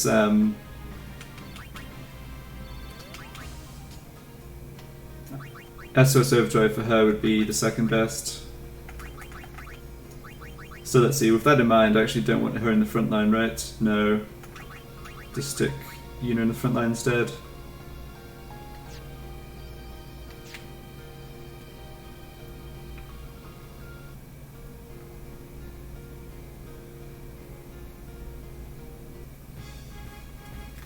Nice.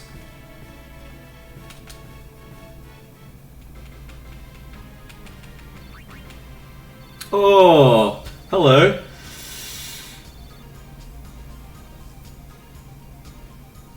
I'll take that. Battle Freak, very nice. Definitely not complaining about the drop rates now. Yeah. Sweet.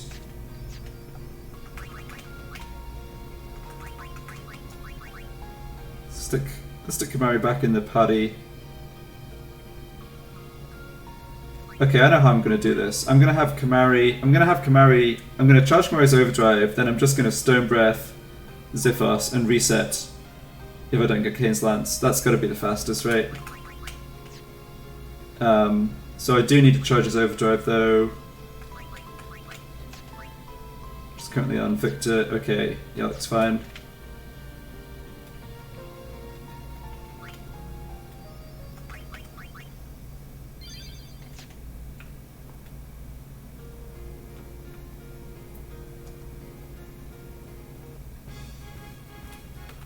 That's a nope.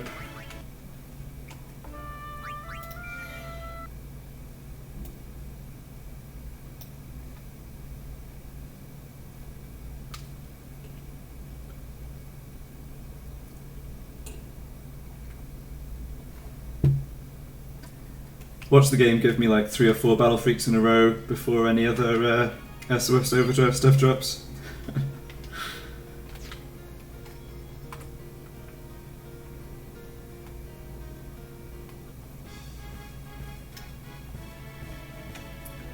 So let's see. I guess.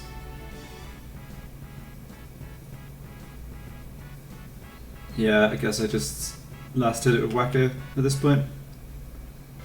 Doesn't really matter between Wacko and Lulu.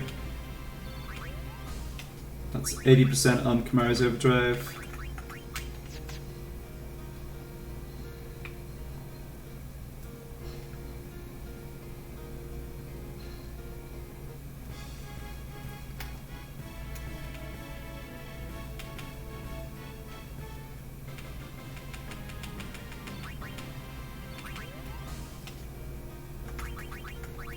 Okay, now Kamari's Overdrive is full, so let's get him out for Titus.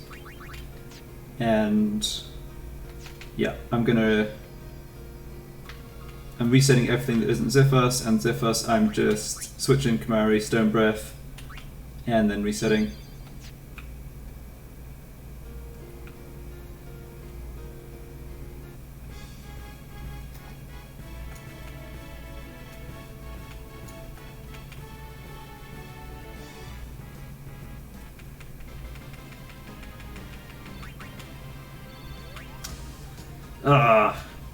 I'd say close, but I don't think it's really close.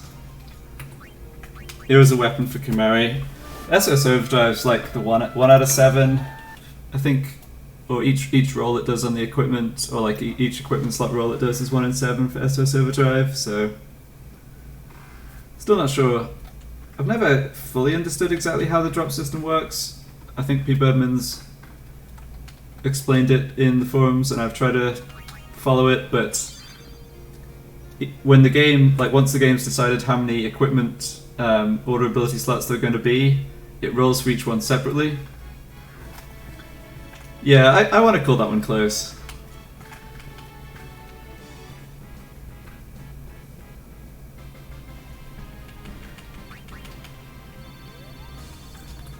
Not so close. But I think what that means is that for enemies like the Zifos, where you can get multiple, like you can get strength plus 3% to drop on Kains Lance, for example, I think the fact that it has 2 auto abilities, like strength plus 3%, like that slot could have been SOS-Overdrive, and the other slot could have been SOS-Overdrive. Like I think it's, yeah, all I'm trying to say, I guess, is that the overall probability is better than that 1 in 7 equipment slot would suggest.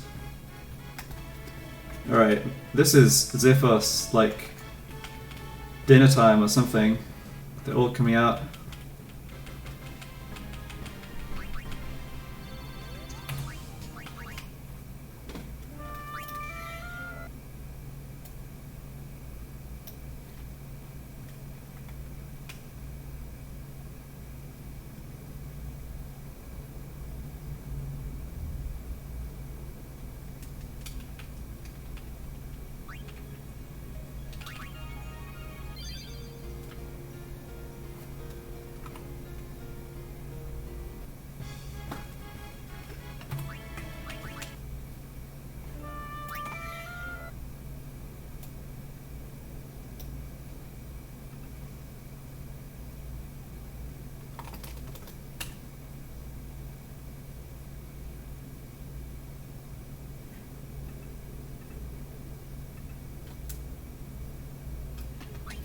was watching someone on Twitch stream.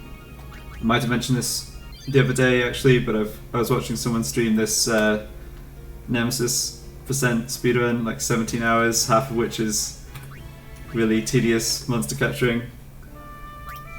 I couldn't do that, but I do admire his like perseverance. He's trying to get the time below 17 hours or something, I think.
Speedruns longer than 10 hours just stress me out. Yeah.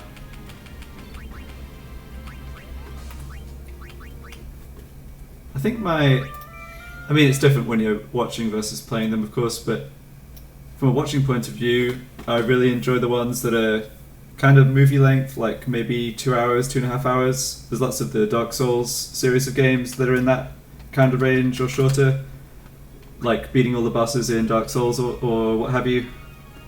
Some of those speedruns are really, really impressive to me. People are really good at those games.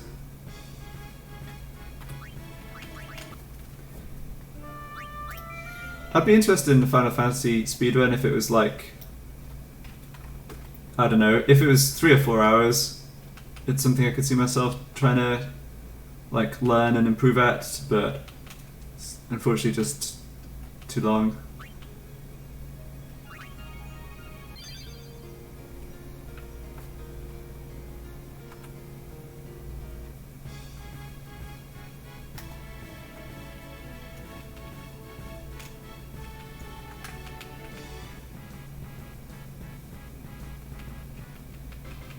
I don't know if you guys have an opinion on this, but as someone who's like, I watch a fair amount of Twitch.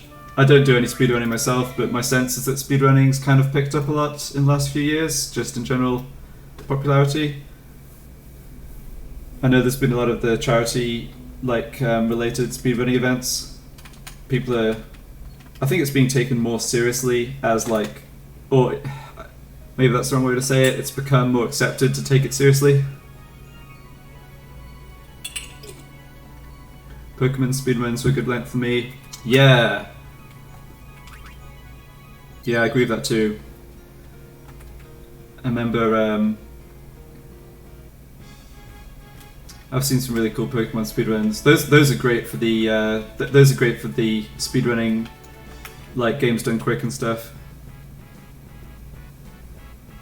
I haven't played a Pokemon game in a while. Last one I played was actually a fan-made game. It was really good. I was super impressed by how much effort was put into that. Can't remember what it was called. It was like 17. It was released in like 17 parts. It was Gen 6 or 7, so it was a ton of different Pokemon and all of the like later generation abilities and stuff. So I played that game having only ever played like Gen 1 and 2 and had a real blast with it. I think the person designing it is still like making the last episode or whatever. Should look at what that's called. Pokemon Reborn, I think it was. Sometimes like watching games done quick. Yeah. Honestly, if they have like if they have 2 or 3 people like doing commentary, so the person running the game themselves, and then like 1 or 2 other people to talk through all the little bits that's happening, those can be really good. Like the technical detail, if someone's explaining it well, could be awesome. I wouldn't sit for hours just watching speedrun VODs, like without commentary or whatever. I'm just not enough of a aficionado. But if there's commentary and explanations of like all the exploits and stuff, they can be really good.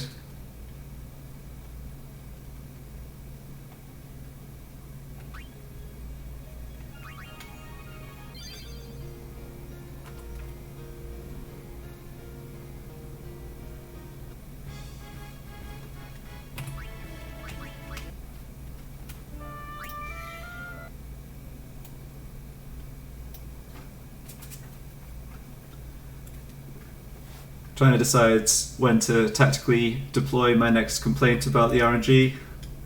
Probably can't do it for a little while here.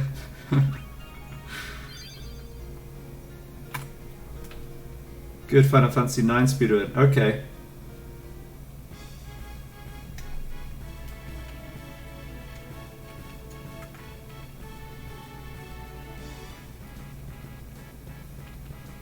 Interesting. I really don't know much about Final Fantasy IX. I'm not sure. Yeah, I definitely haven't finished Final Fantasy IX. I think I played it a tiny bit. That must be pretty long too, right? How long's the Final Fantasy IX speedrun? I'm kind of surprised that was at an AGDQ. I'd guess it was like 5, 6, 7 hours.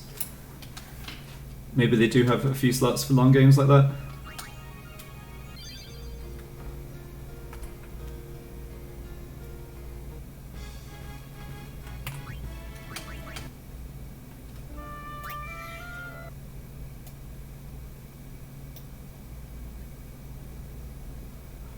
Jet Set Radio. Don't actually know what that is. I think I've never heard of that game.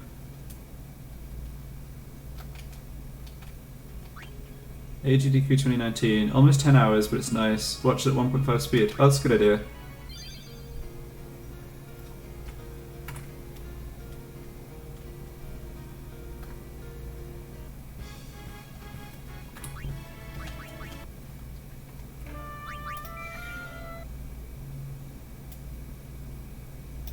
Yeah, watching VODs or listening to podcasts or whatever, I actually kind of like 1.25 speed. 1.5 I find a bit fast, depending on the person talking.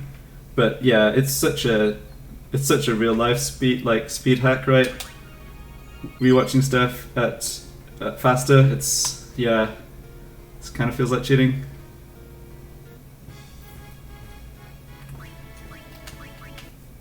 I think they do long slots.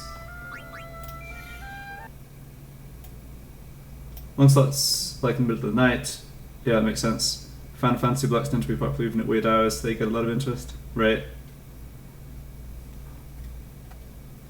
Dreamcast emulator. Oh, that's a console name I haven't heard for ages. One of my best friends from I'll say secondary school and hope you guys know what I mean, but I guess middle/high school. He had a Dreamcast. Can't remember the one. There was a JRPG or a game like that he played on it that was pretty fun. I played with him a few times. It was kind of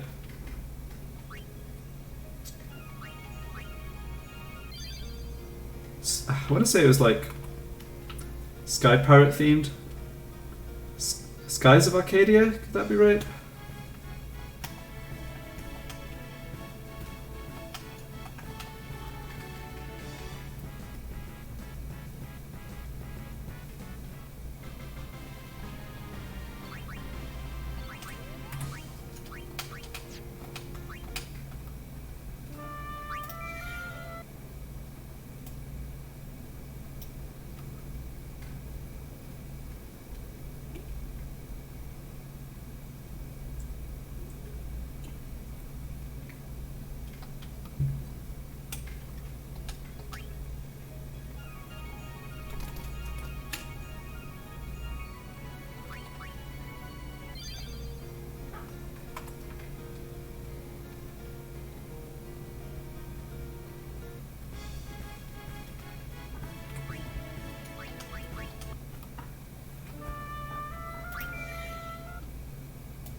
trying to remember which consoles my sister and I had when I was a kid. I think we basically just went straight to PS2 and we didn't have any consoles when I was really young because my parents didn't have a TV set.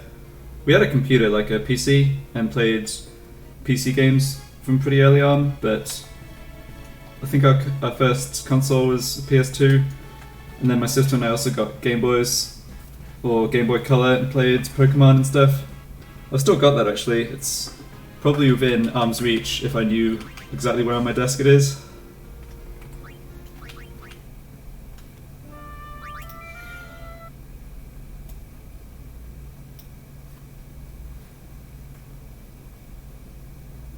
I remember when Pokemon first came out, I was about 11 or 12, and there's a pretty big Pokemon craze in my school. We weren't really allowed to bring Game Boys in. I mean, this was the day, before people had cell phones, and so electronic stuff in the classrooms, the teachers were like, it's just gonna be a distraction. But people would smuggle them in and battle each other. Pokemon Red and Blue. Lots of people played the trading card game as well. I remember this is an embarrassing story, but I guess we kind of started it, so I'll tell it. I remember I had a shiny Charizard from the TCG, which nowadays would be reasonably valuable, and I forget exactly what I traded it away for, but it involved like some candy. Not rare candy, just like actual candy. From one of the other kids in my school.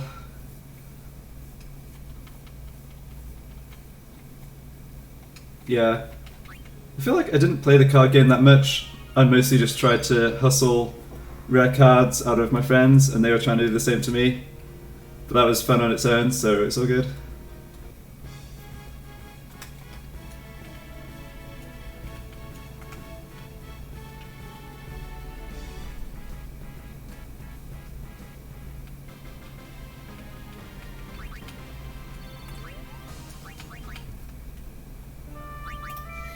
Yeah, I didn't have an appreciation for how bad this was until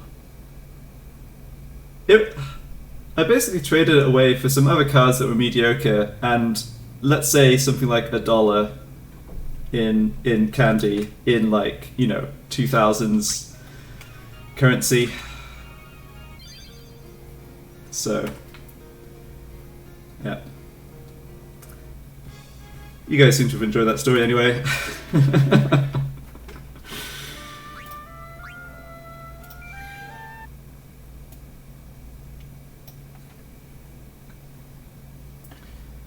Incidentally, I was given a box of Pokemon crap from my brother's friend, and there were holo cards from the LA TCG, including Charizard. Nice.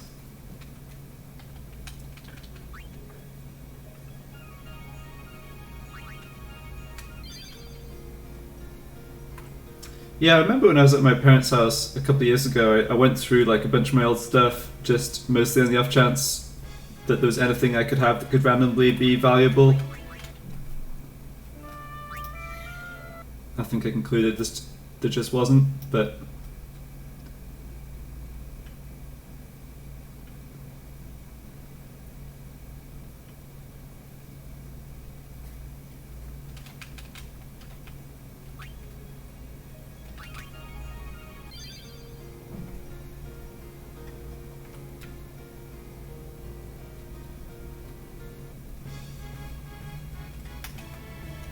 yeah.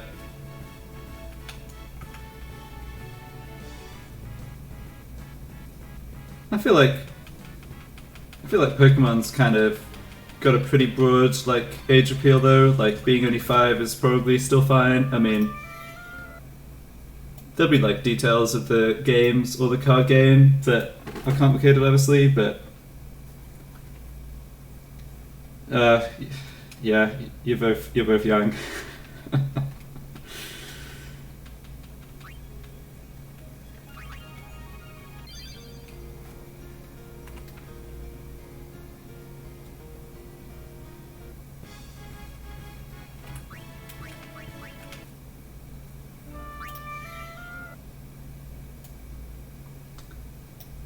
There was a couple of years at my school where we went through like really big crazes that everyone just was obsessed by. Pokemon was one for sure. There was one with yo-yos. I don't know if that was mainly a UK or like an English thing, but there were a solid few months where, man, everyone was bringing their yo-yos into school and trying to do tricks.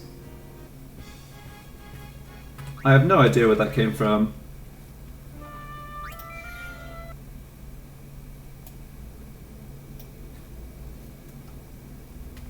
Something similar happened with like skateboarding and skateboarding tricks.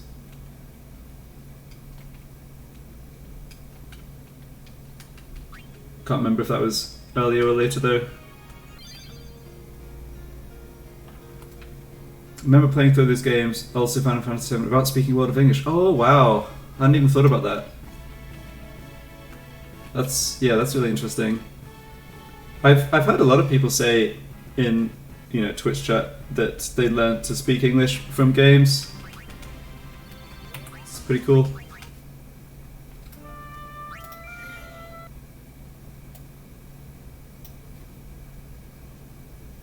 Yo-yos, Beyblades, marbles. Yeah, I don't remember the other stuff. Yo-yos was so much bigger than everything else for my school.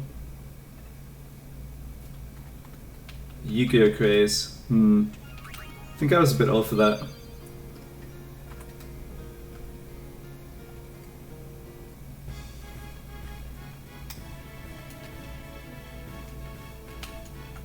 I never actually played the Yu-Gi-Oh card game. I watched a bit of the TV series.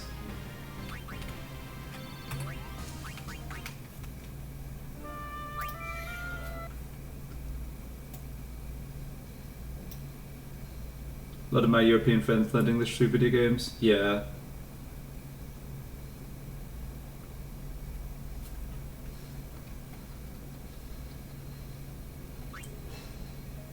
Where are you from, if you don't mind me asking? Gekakara?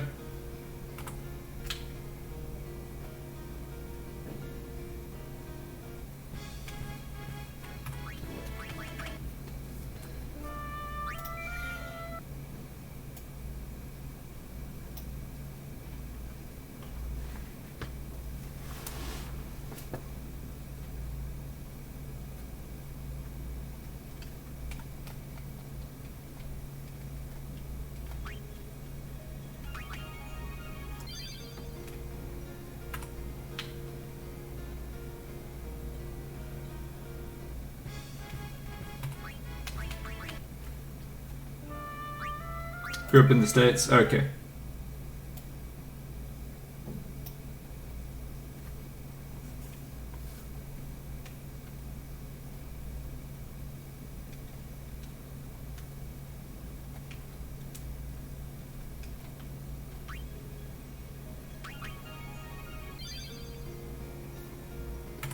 Yeah, I grew up in England, although I live and work in the US right now.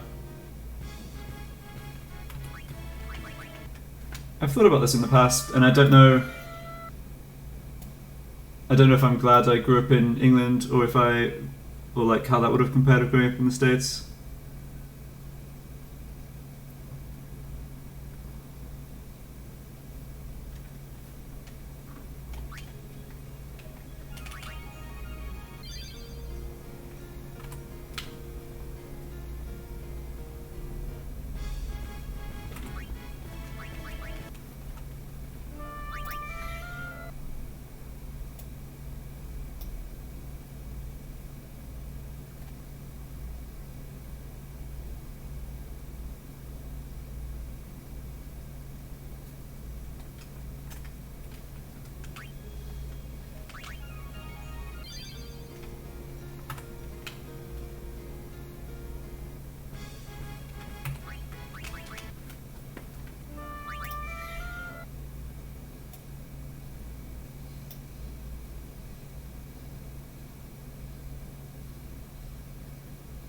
Moved abroad has its ups and downs. Yeah, I mean, also like the country is so varied.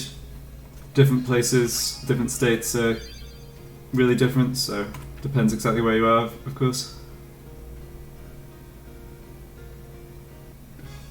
I got lucky with where I grew up in England because they're really good schools, which you didn't have to pay for. Like in the UK, we'd call them private schools. The ones your parents would pay like quite a lot of money each year.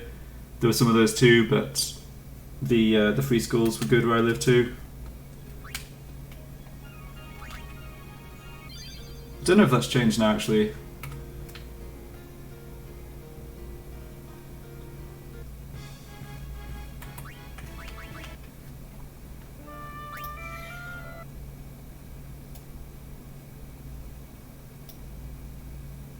I do feel like just overall it's a benefit to have lived in multiple places, multiple countries. Not necessarily when you're young, but as you're growing up, just gives you kind of a different perspective on things. Like I lived in Canada for a couple of years as well, and lived in Norway for a couple of years. Just talking to people from different places, like seeing more, the way things are done differently, different people's points of view is pretty valuable, I think. But yeah, if you're moving around too much, it gets tricky, especially if you're in school or having to change jobs or what have you.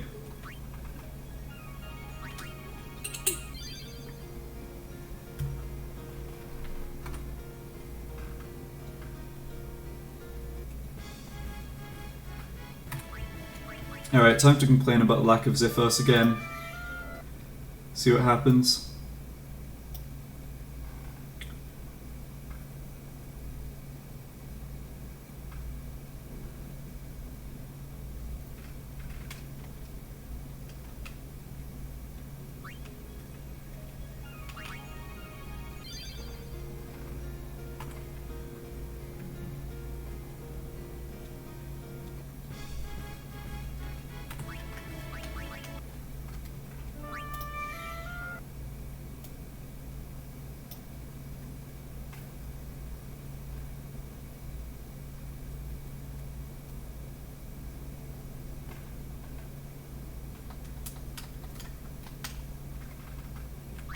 Seems like you spent all your luck earlier. Yeah, maybe.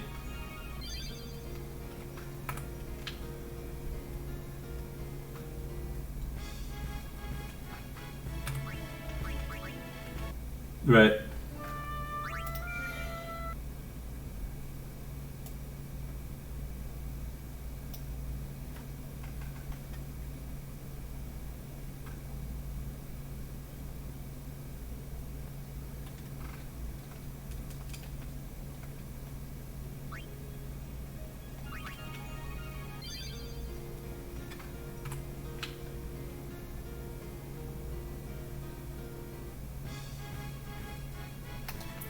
I think the Kains Lance plus SOS regen is like the last bits and pieces I really need.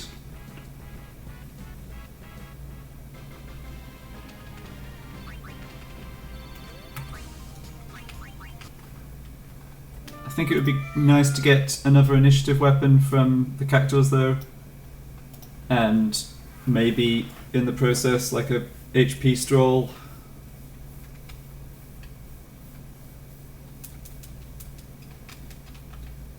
I think I want a few chocobo feathers for mixing too, actually.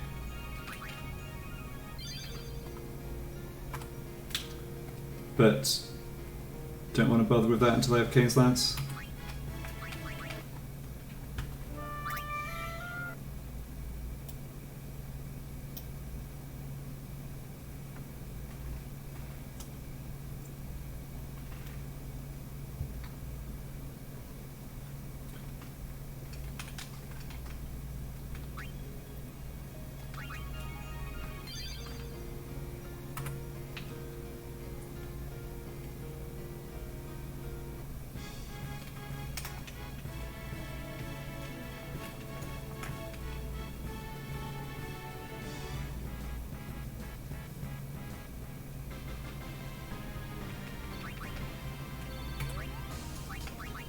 Initiative on Whacker would be good.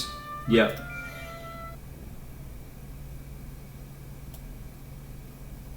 Yeah.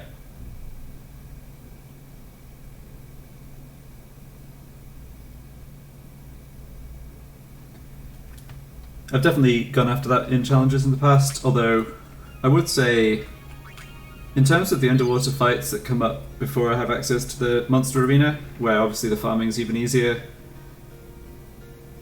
you don't get that many encounters. You get like maybe 1 or 2 encounters in the underwater part before Altana. And after a couple attempts, you can probably, I can probably get through it okay.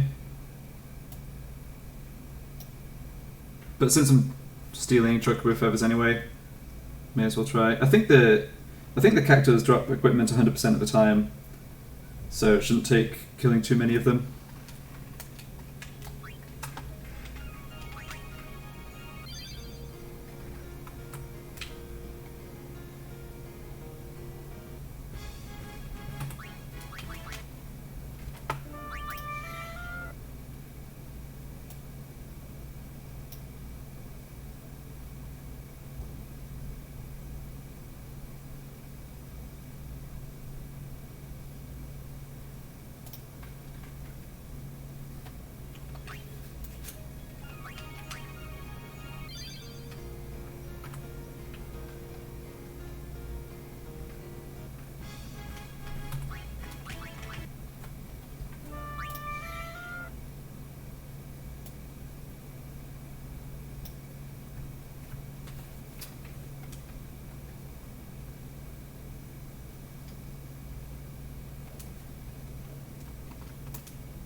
Seems like the challenge topic on the Final Fantasy X boards is dried up a little bit. There are a couple of topics over the last 1 or 2 years that got to 500 messages, which I was absolutely amazed at.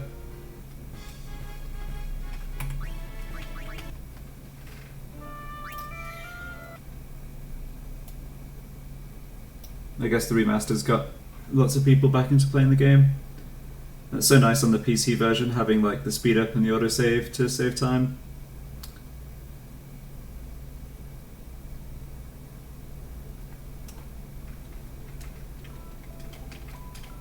I remember that back in the day there were so many posts about challenges that there needed to be like a separate topic for the single character challenges and the no sphere grid challenges.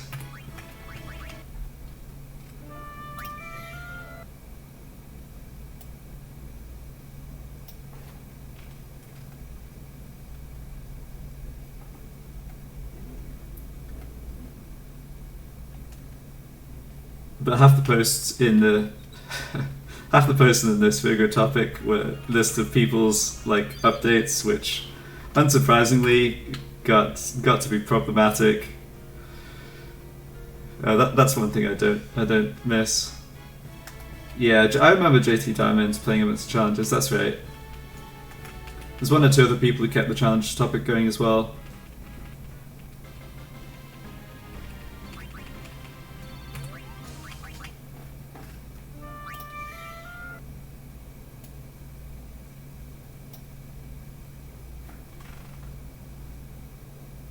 Yeah. It was really... The activity definitely was peaking before I was really even playing challenges. But I read a lot on the... I read and learnt a lot on the forums before I got into it. And before I was really posting actively. I think part of the problem with the lists was that quite a lot of people were quite young. And there was some element of like ego and competing, and obviously some fraction of people ended up exaggerating how far they'd gotten. This is before the days when people were routinely making YouTube videos, so then there were silly arguments back and forth about like, yeah.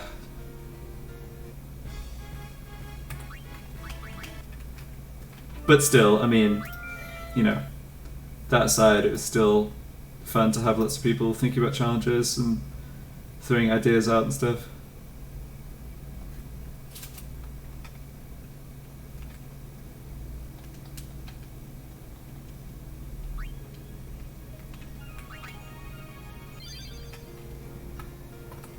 The funny thing is, I feel like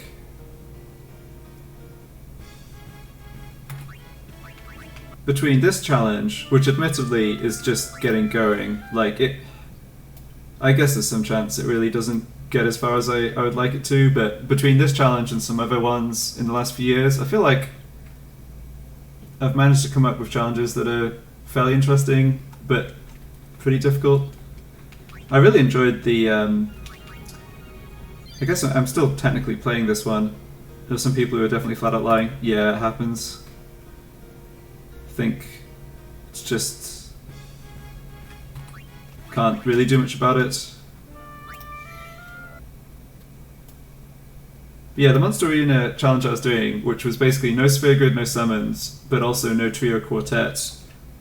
That was really fun. I was making videos on that on YouTube. I mean, that sort of challenge just doesn't make sense in a stream. It's just way better in individual videos. I remember there's still quite a few bosses I think I could beat. I got stuck on Jumbo Flan. I think Jumbo Flan was actually pretty close to impossible because of the way that the healing works. But it was annoying me to the point where I didn't want to skip past it, but I didn't beat it either. And then I think I just eventually got bored and started playing other things.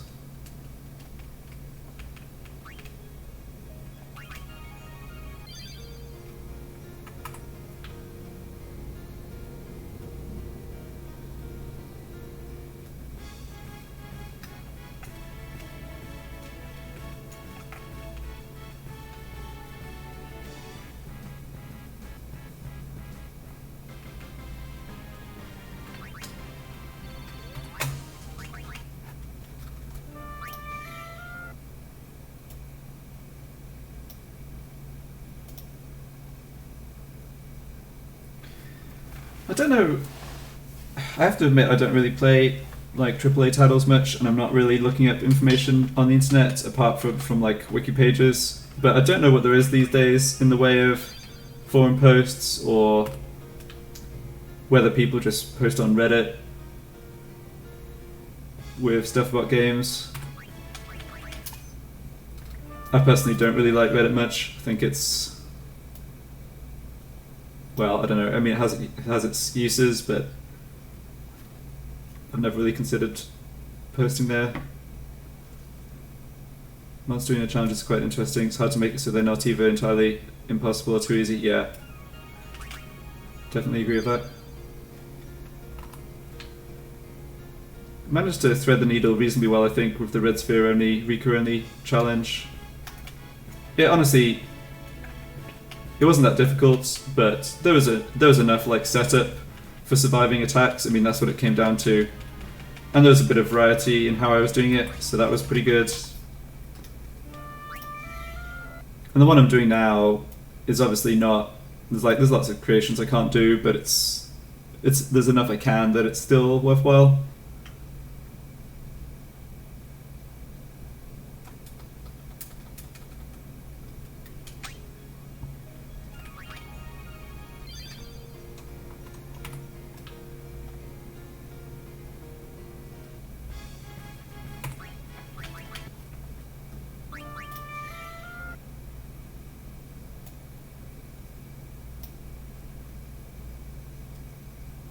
Something that kind of surprised me is that no one, as far as I know, has beaten Unalesca in no Sphere Grid, no summons, no customize, no items, no trio quartet.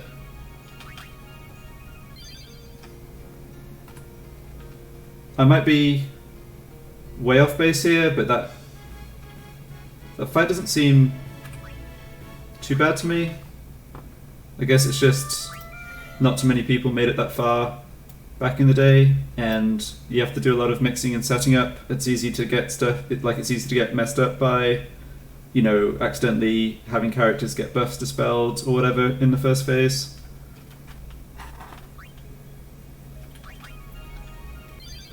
I was thinking about that fight a little bit in this challenge. I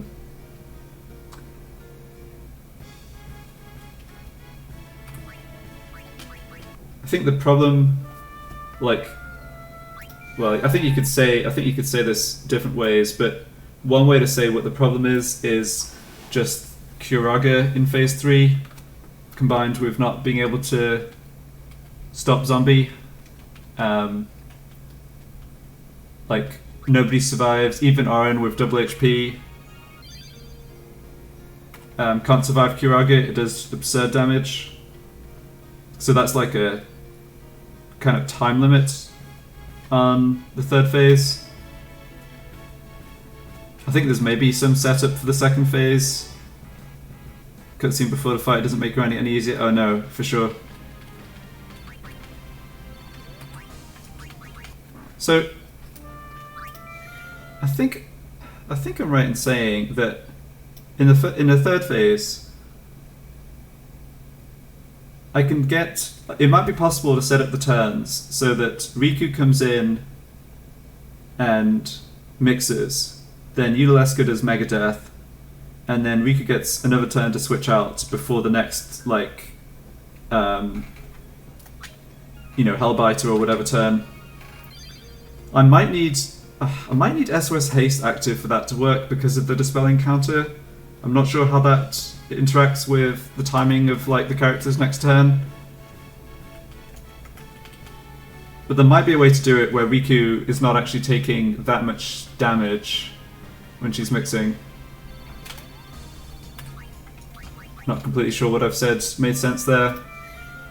But basically abusing the fact that Unalesca is not twice as fast as Riku. So I could line things up so that Unalesca only gets one turn when Riku's mixing. And have it be the Megadeth turn, which obviously doesn't do damage.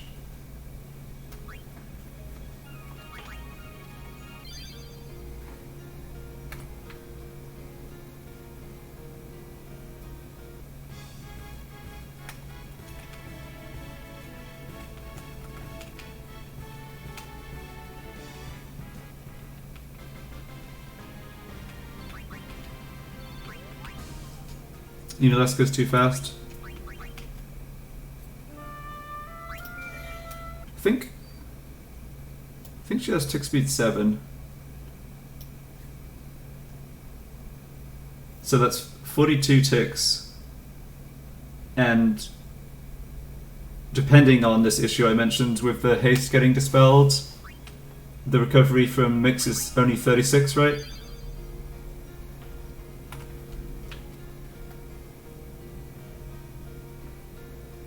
I mean, you're still taking the damage from the counterattack each cycle, so it's not as if, and having to worry about her other attacks against the other party members, so it's not as if what I'm saying somehow makes the fight easy, but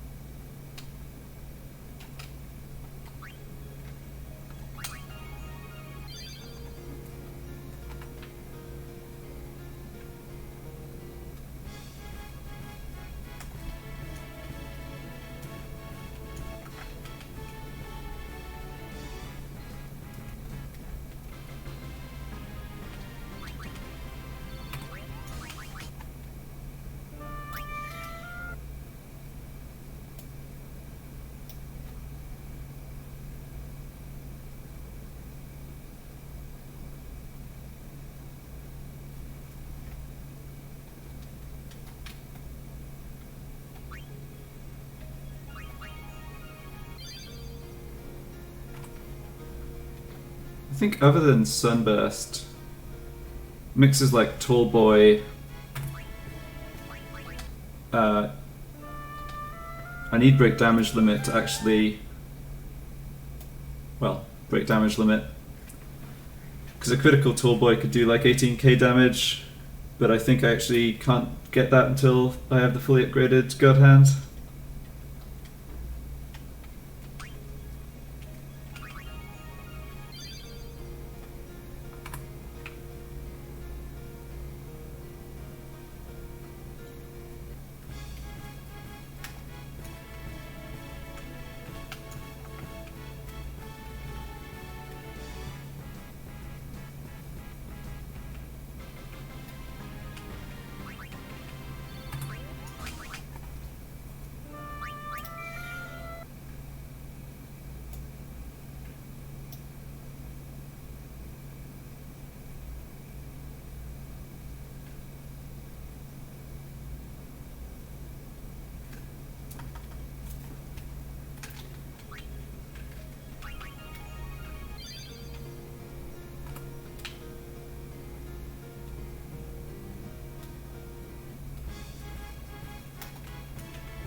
I sat down again last night and like wrote a list of all the bosses and tried to think about which mix would have to go where.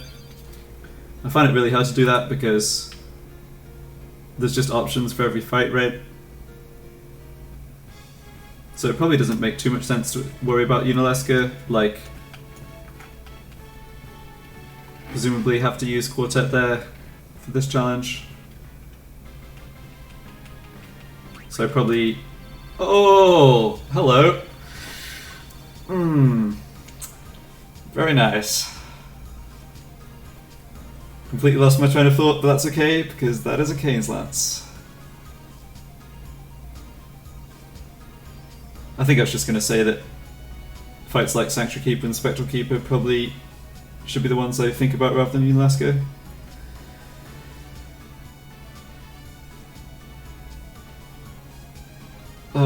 Just going to enjoy this moment. That was a lot better than it could have been. I didn't get any SOS-Overdrive drops that weren't for Riku and then Kamari.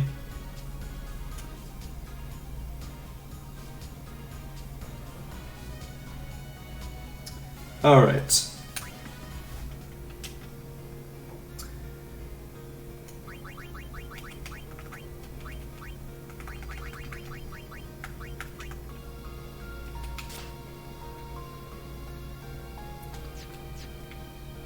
So, I don't think I'm going to bother going after any other SOS Overdrive. I don't think it makes enough difference to get it for Oren. It would only slightly help in random encounters, I believe. And I don't have a way to actually kill the Zithos with Oren, so yeah, that could take it could take forever. So back to Thunderplanes now, I think. Go for some regen armor.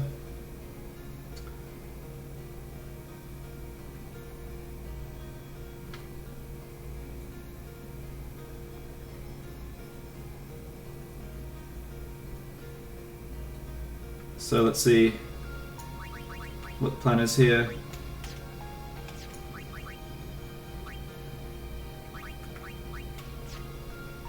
Sonic tied us in the front lines, kind of a no-brainer, so let's just do that. So I think I think for Crawler it doesn't matter too much. I'd like SOS regen on Oren because he has the most HP.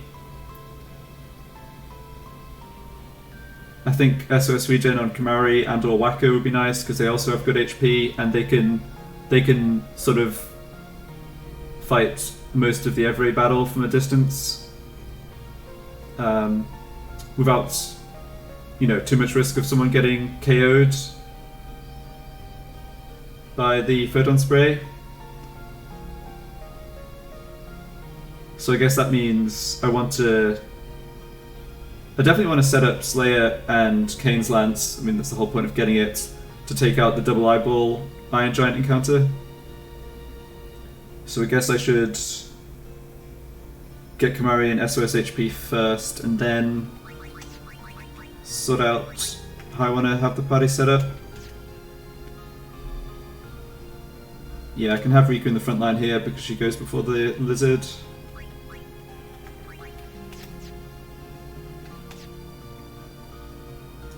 How am I recharging Kimari's overdrive? It's probably Victor, yeah. Okay, this should be fine. Might have a bit of trouble with the dragon since I don't have Water Strike on Kimari equipped, but I've got so much Stone Touch stuff now that I think it's fine. Yeah, keep Confuse Ward on Yuna. Yeah, I think this is all good.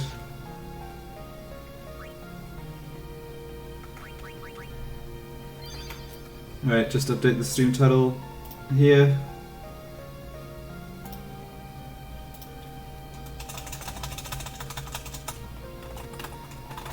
Regen armor.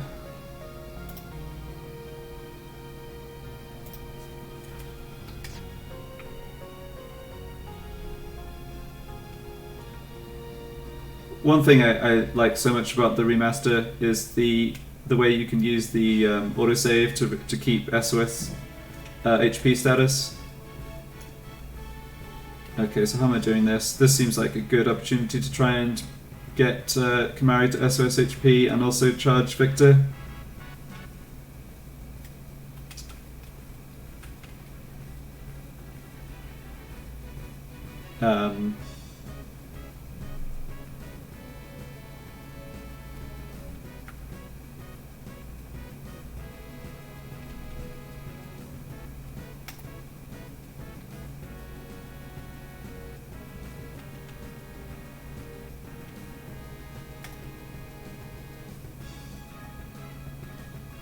Yeah, possibly also a good opportunity to get a game over. No, that's fine. I think I'll just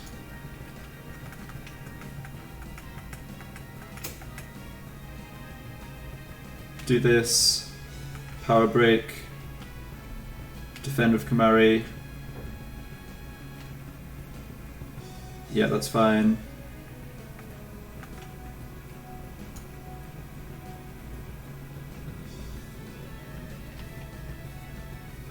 Should have just switched weapon there, but whatever.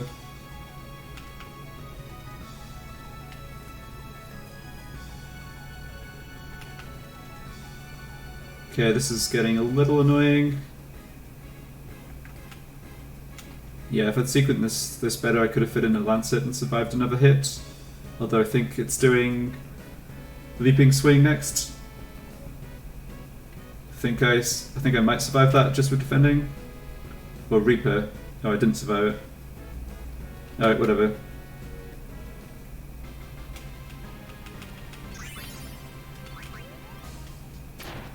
Yeah, I'm gonna get hit by lightning a bunch here, but that doesn't matter.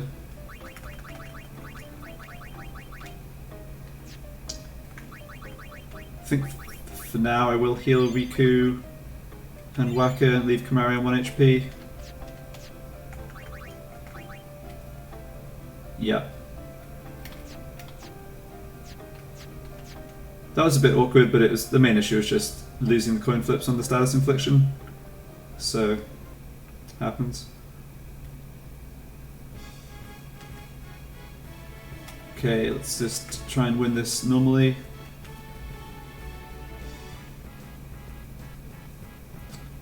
Is that dragon going to be a problem? Shouldn't be. Actually, just sleep strike it.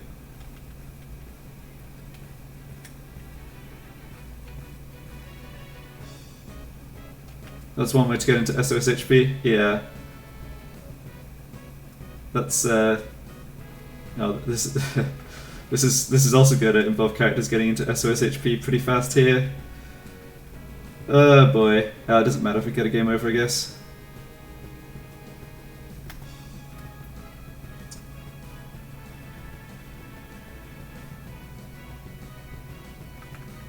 So C is the dragon. So if I power break it, it wouldn't one-shot Whacker or Orin.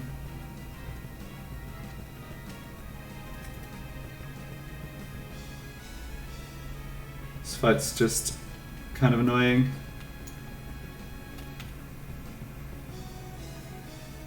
Missed Yuda, that's actually really good. Okay, yeah, I guess we got lucky here and make it.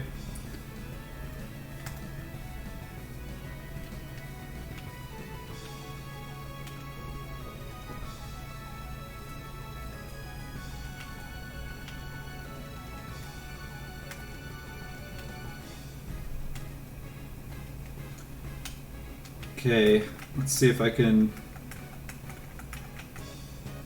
get Kamari in the front line and then take this out with Lulu. If this doesn't work, it's no big deal.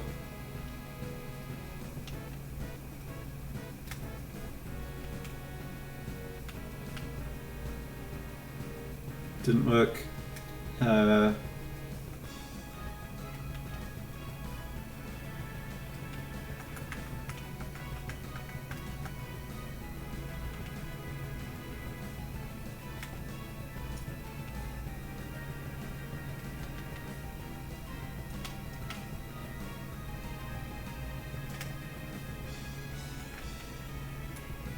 I foresee a Brotherhood beatdown in the near future, so I guess I can get ready for that.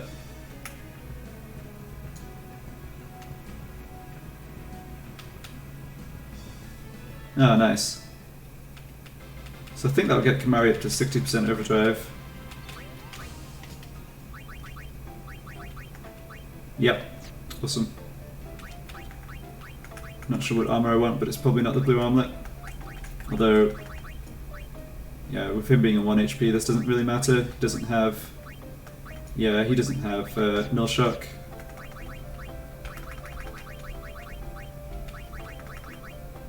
Okay, how am I doing this?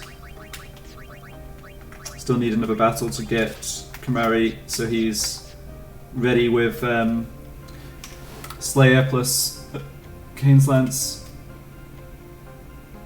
So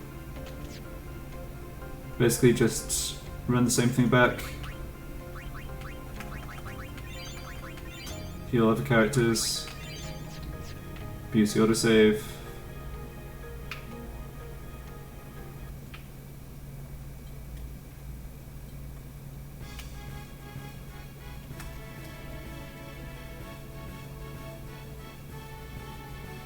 Yeah, Sleep Strike.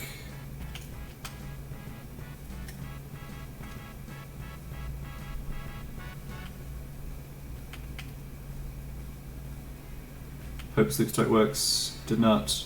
Rip Una.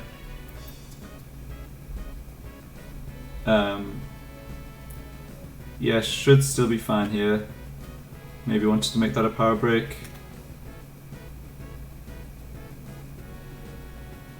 I think I do want to make this a dark attack. Yeah. Okay, we're good. Nice, okay. I think we finally have this set up properly.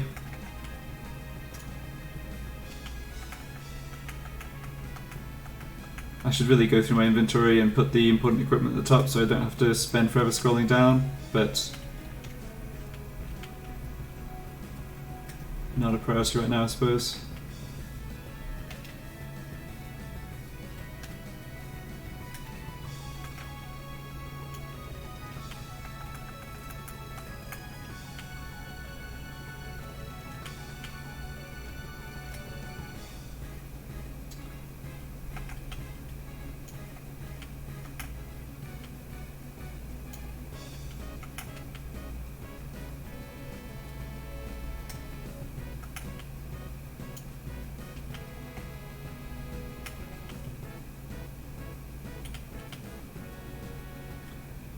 Alright.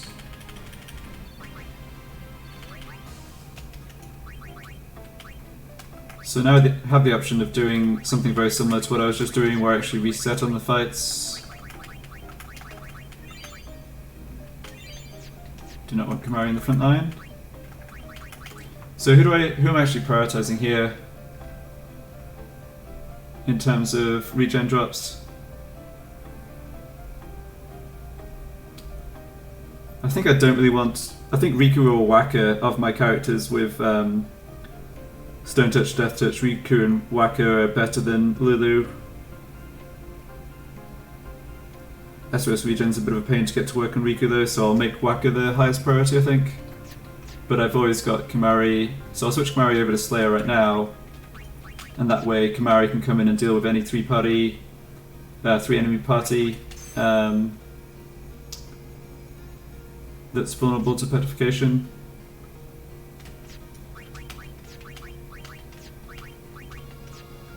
Let's just sort out equipment real fast here, so put Sonic Steel first.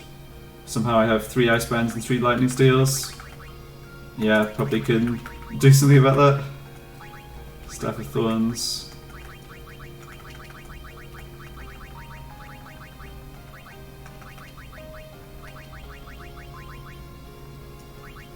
Oh, Kains Lance ends up close to the top anyway. Alright, that's good. Yeah, this stuff's all whatever. Put TK at the top.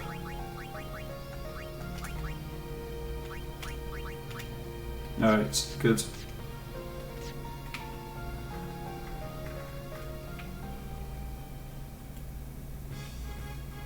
Yep, and this is exactly where I wanted Kains Lance. Oh, I don't get tired of doing this, let me tell you. Whoop.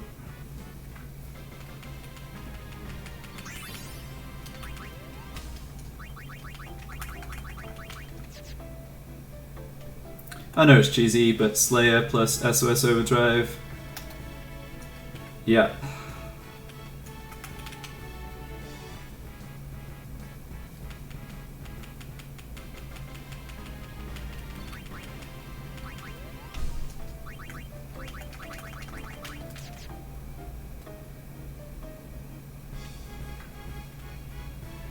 Can't do it here, unfortunately. I'm just going to reset.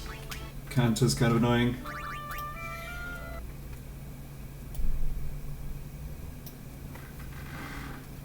Not sure how many regen armors I actually need here. So Crawler and Evray and possibly Altana are the battles where it matters, I think. So I think for Evray, I imagine I could get away with mixing, say, Mighty Wall for Shell and Protect against Evray. Get away with in the sense of not needing it later. Kimari can obviously, once Kimari learns Mighty Guard, I can use that as many times as I want. But even with Shell, I still need a front line that can heal to keep up with the Photon Spray damage.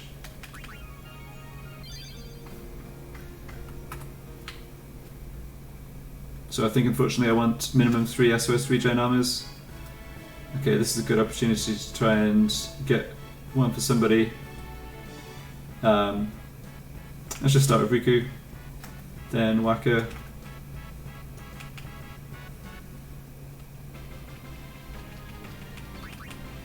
Switch hitter, okay.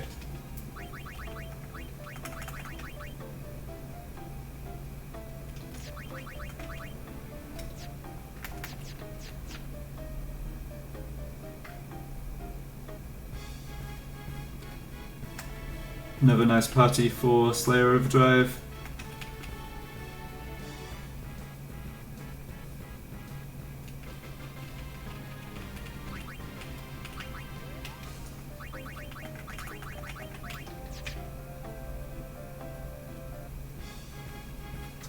Yeah, reset this one.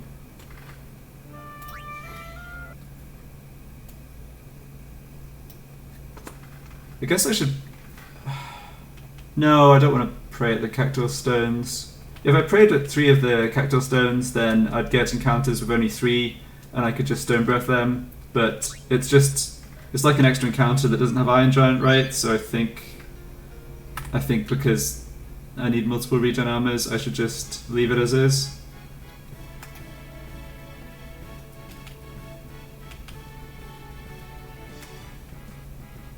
this encounter is probably borderline on resetting, but preemptive strike, yeah, might be fine to just do that.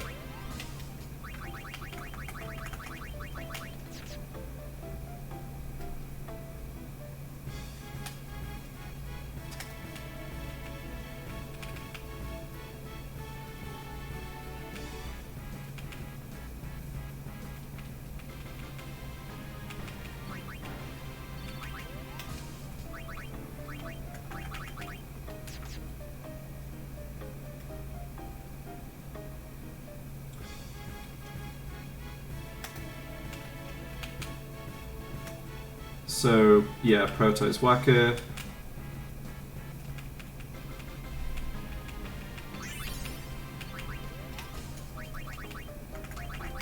No regen drops just yet, but that's alright. Oops. Honestly, I don't think I was likely to get Kains Lance today, assuming I play for, say, 3 hours. So the fact I got that already, I think anything I get here in the next like half an hour, say, is just a bonus.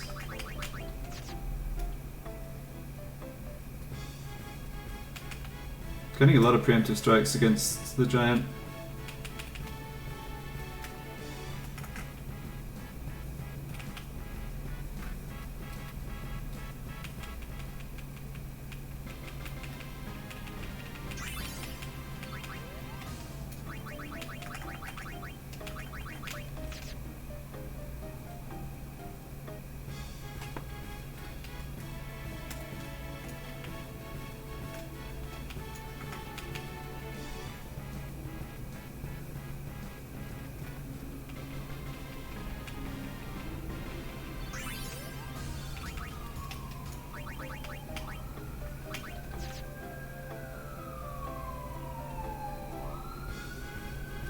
Not sure why I'm not being hit by lightning here.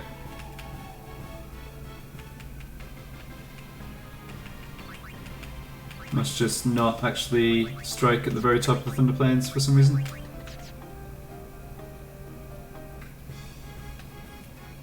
Ah, that's a note.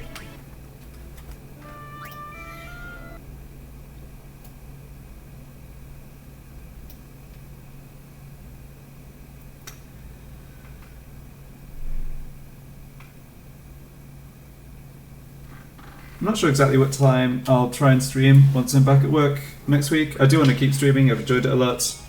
I think doing like 2 hours a day, maybe not quite 2 hours, but like 1.5 or 2 hours will be doable even when I'm working. One issue is that's going to be later. It will be like 6 PM Eastern US time, unfortunately, which is obviously getting like midnight or later in Europe. But even though I'm working from home, I still have like, you know, lots of meetings and phone calls and so on that are early in the morning, so I can't really switch my schedule around to stream first and then work after.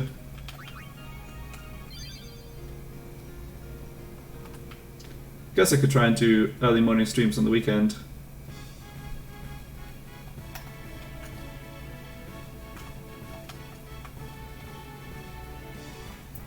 I think what's going to end up happening is I'll get through like all of the grinding and the easy part of the game, and just as stuff's about to get exciting, I'll have to go back to work and it'll be hard to find time to stream again, but no, that's okay. It's probably always going to end up happening that way.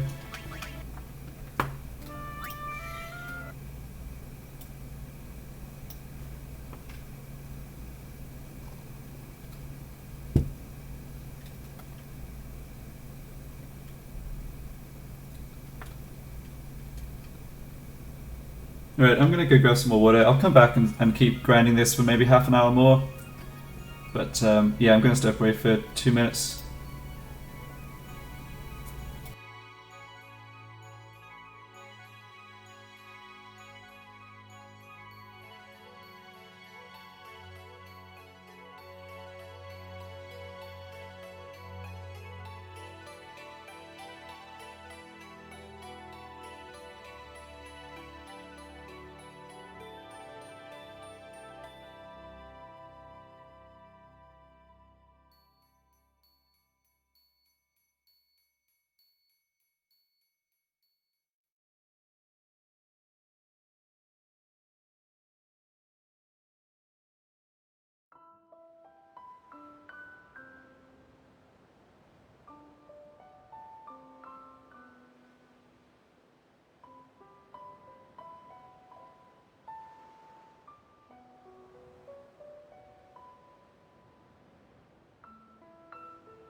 Alright. I'm back.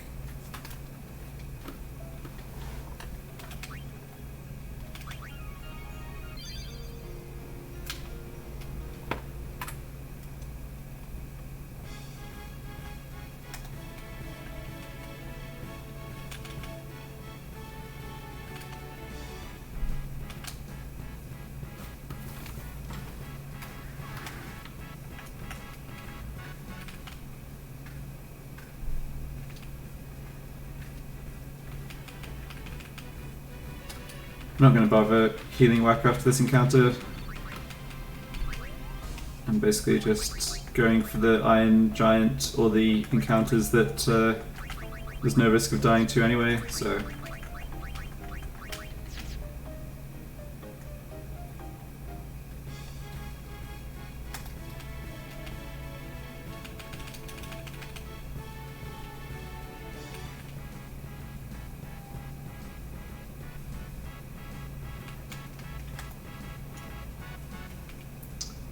Yeah, this double lava encounter's borderline for whether I should reset, I think.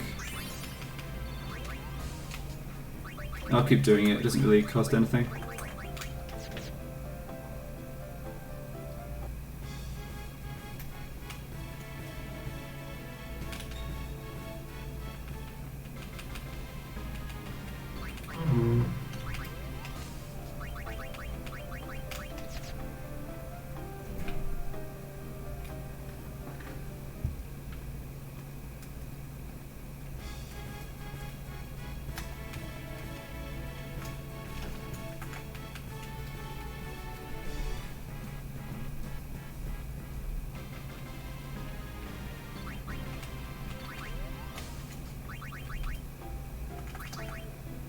Hey Blitz, if you're still in the chat, something occurred to me. I was going to ask you, have you ever done no sphere grid, no summons, no items, no customization, but allowing trio quartet?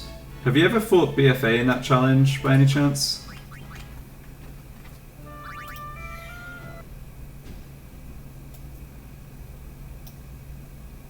I don't know of anyone actually beating BFA in that challenge. I mean, obviously you've got trio, so it kind of feels like it should be doable, but then because of the 2 stages of the fight and issues like the sword swipe at the start of the second phase, I don't know if, I don't think anyone's actually done it. Although I don't know if it's actually really luck dependent or whether people just haven't tried it properly or what.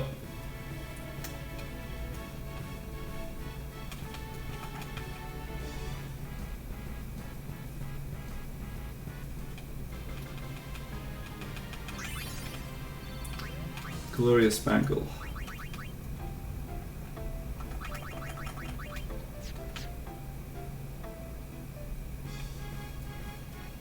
You never managed to win. Okay. Does didn't give it much effort. Yeah. All right. Do you know? Does talking with Titus actually make BFA skip his turns, or does it just cut his overdrive? I am really not familiar with how that fight works.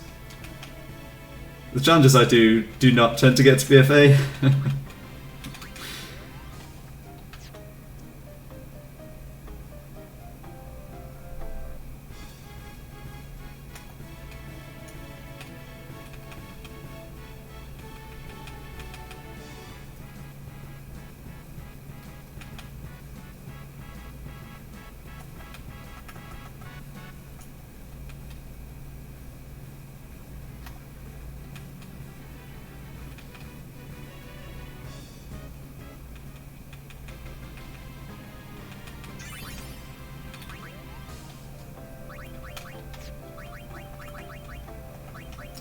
Like, I can see how it would be pretty doable if talking to BFA delayed or basically made him skip his next turn.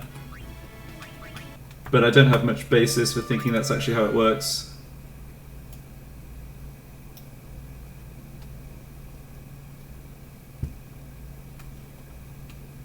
Talk makes him skip his turn and cuts his OD to 0. Okay.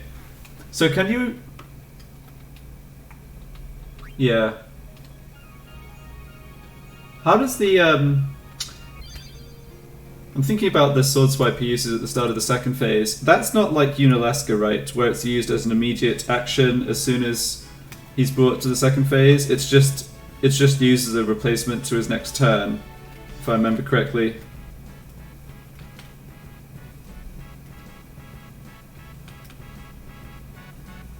Okay, but talk making him skip his next turn is good to know.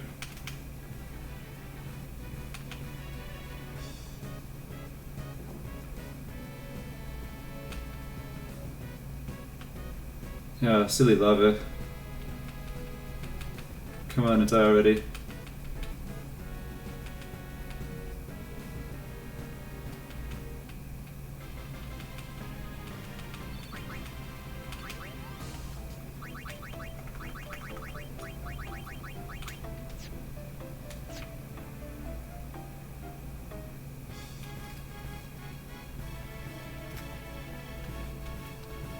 Sword swipes his first regular turn. Okay, so would it be possible to, like,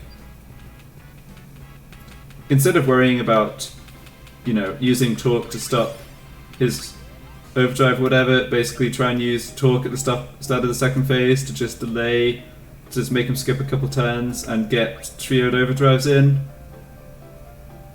I guess it's probably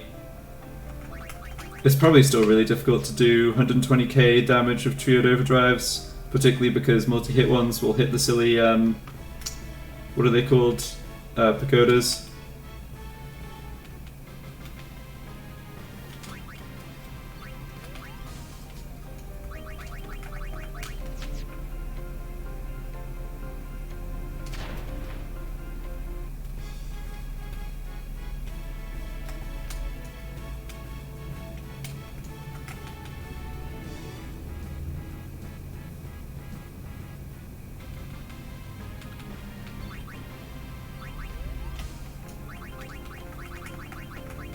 Definitely looks like I used up all my luck on Kains Lance. Haven't gotten anything at all out of the Iron Giants.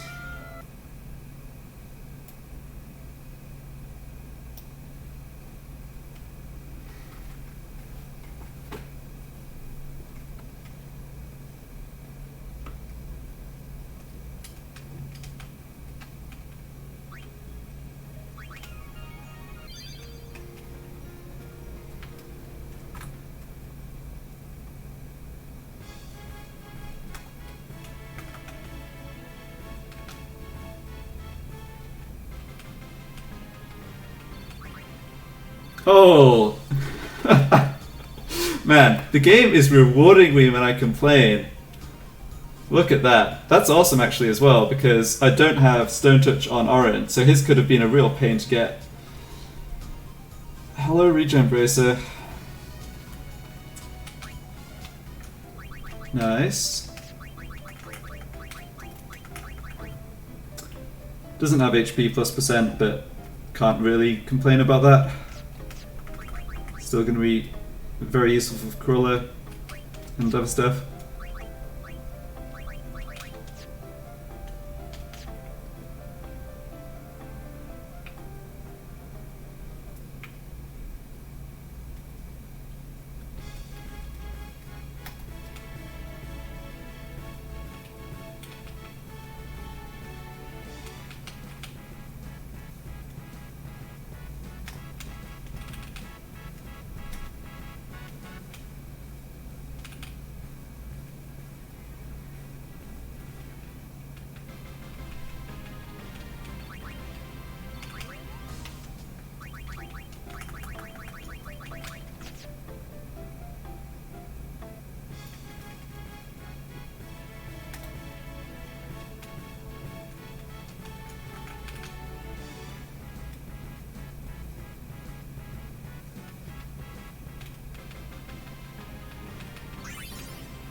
Whoa.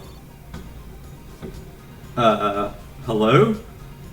Okay, so none of those are have regen on, but still, triple drop off that fight? Okay, game.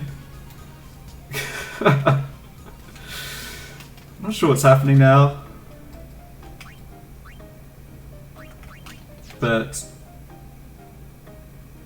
definitely feel like I should keep going at this point.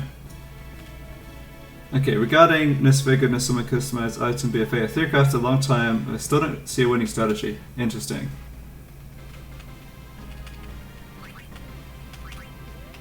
Pagoda's deflecting BFA hits a big problem, taking them out is also not that affecting. I'm assuming you didn't have Blitz Ace, or did you? Attack Reels, sorry, I meant Attack Reels.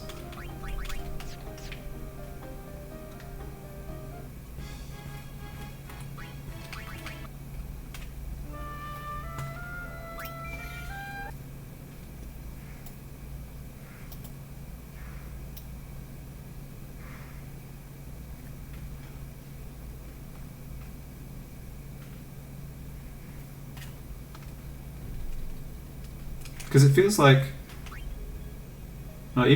maybe even with attack reels it doesn't work, huh?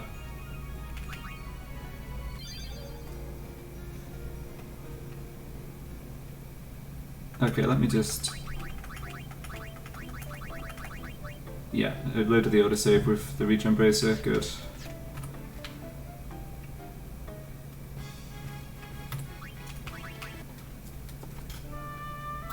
Tried it mostly with Fury. Okay.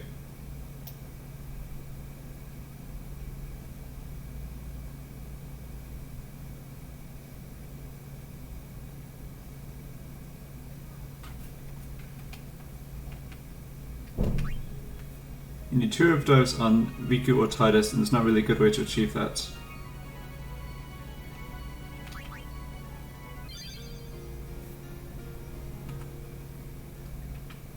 Since the first second round turn, it's always sword swipe. Yeah.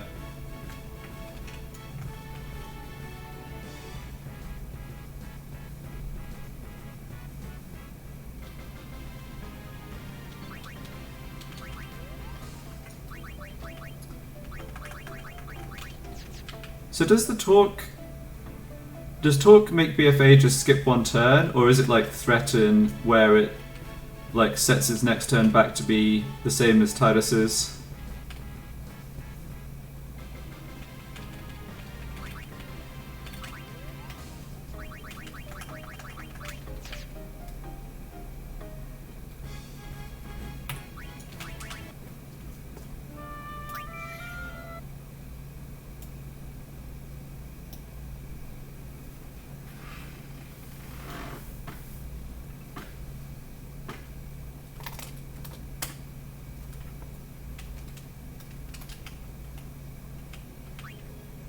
I suppose I can just bring up a BFA video on YouTube.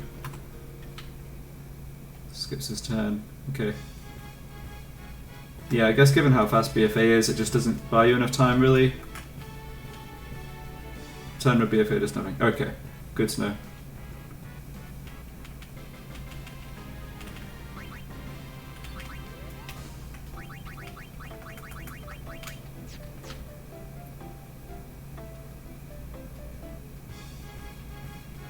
Right.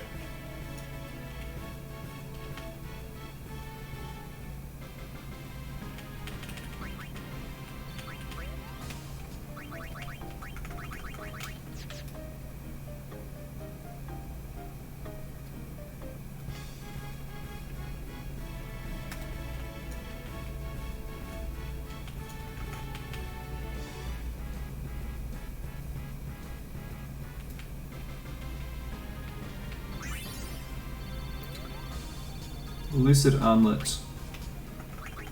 It's a confused word, right? Do I already have one? Yeah, I guess I did. Alright, no worries.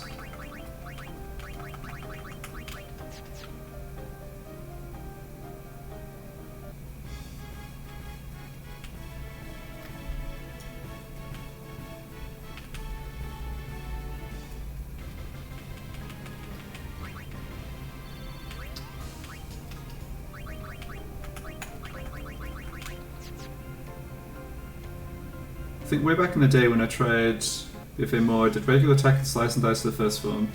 Yeah, that makes sense, because slice and dice, you don't lose any of the slice and dice hits against the pagodas, right? So yeah, that looks I mean, that seems good. But then if you do that, yeah, ideally attack wheels, right? Yeah, but then as you were saying before, it's the sword swipe that's the problem.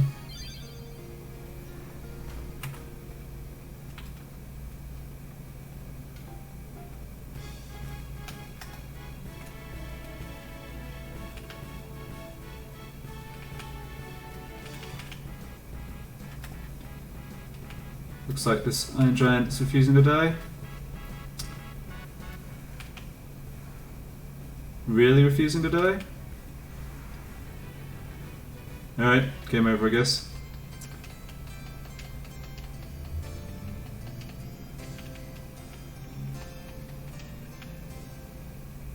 I mean, if I really wanted to kill that guy, I'd just Stone Breath and reset, but I suppose that was better than, maybe better than taking the risk and getting nothing.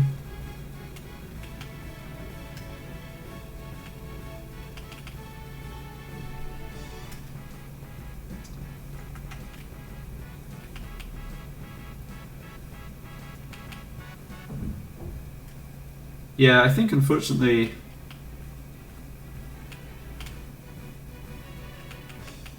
the problem I would have with that fight, at least, is not hitting high enough on, or not rolling high enough on the Furies. Because I think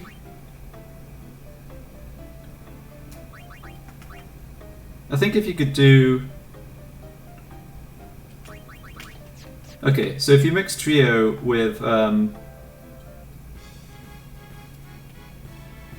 Oh, maybe this would work with just Tidus and Waka. If you mix Trio with Tidus and Waka in the front line, you've obviously got 2 first strike characters, and the third character can come in SOSH status. And actually, I'm not even sure that they'd go before BFA, so maybe that doesn't make sense. But I was going to say, if you mix Trio, then take out the first phase in 1 Overdrive, like 1 attack wheels or Fury. Yeah. Yeah, Fury just sucks. It's okay. It's not us. It just sucks.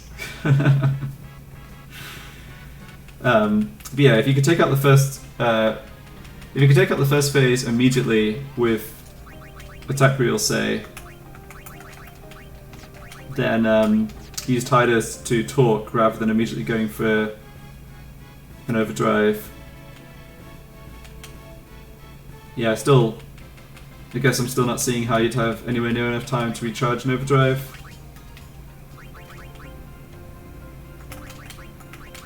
Yeah, the timing of that fight seems a lot harder than I first thought. Now I'm actually thinking about it more carefully.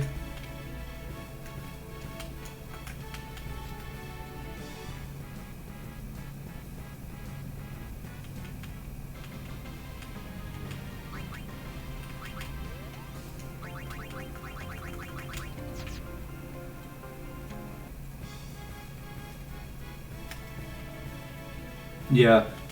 Yeah, that makes sense that you try it.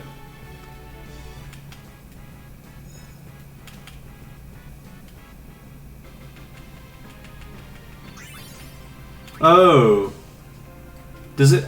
Do you keep getting hits on the pagoda even once it would be even once it would be KO'd? I didn't even think of that. Okay, if that's true, then yeah. What I'm saying's not very realistic.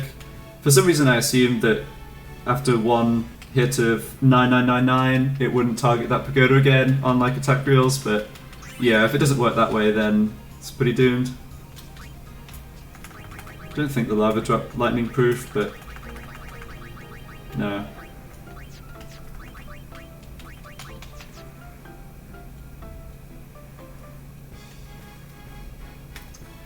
Well, if you want to, I mean, if you've already worked on it a bunch and it just doesn't work, then like, you know, don't sink a lot of time into it or whatever, just for the sake of my idle curiosity, but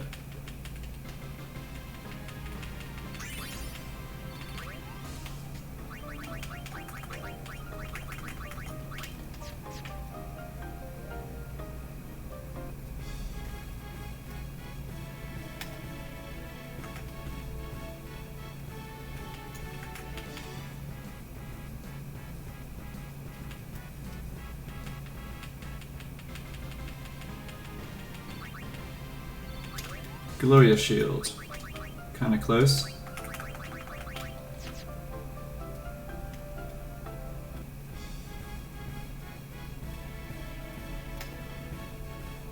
There's no way it's possible without overdrives, but not without items. Yeah, I guess that's what we're talking about, right? Yeah, that's an interesting one.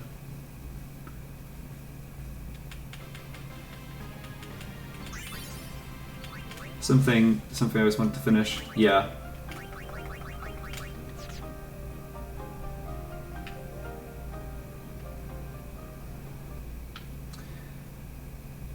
You don't have the autosave on PS4, right? You have to redo the whole, like from the last save sphere to BFA. I think that's true. I think on the PC version you get to skip a bit of that. There's like an autosave closer to the actual BFA fights, like maybe after the mini game with the crystals. Can't remember actually.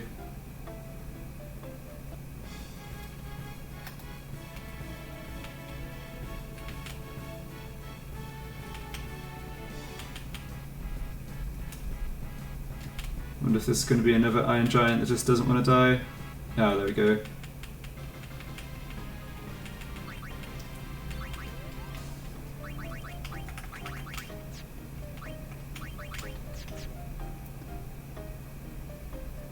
No autosave, yeah.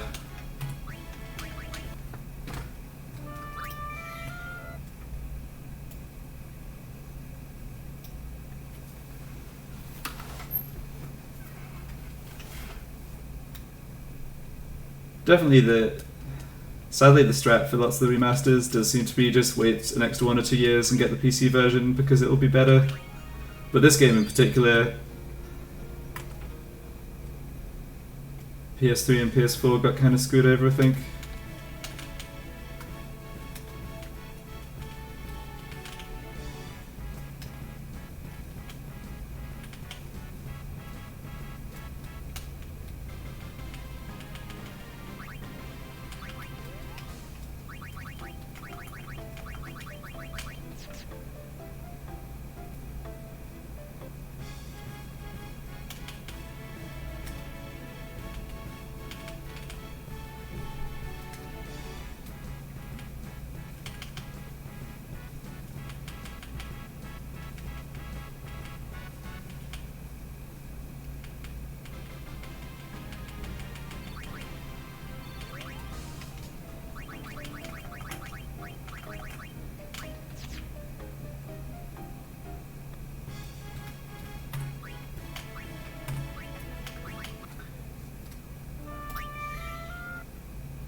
I think I'm gonna call it for the stream in a couple of minutes. Just get 1 or 2 more Iron Giants. Roll the dice on the regen armor another couple times.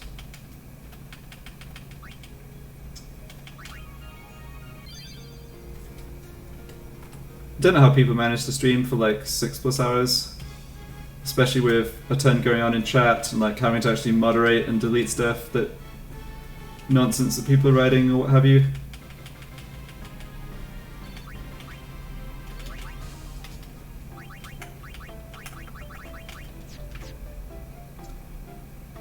You only get 2 first strikes. Yeah, so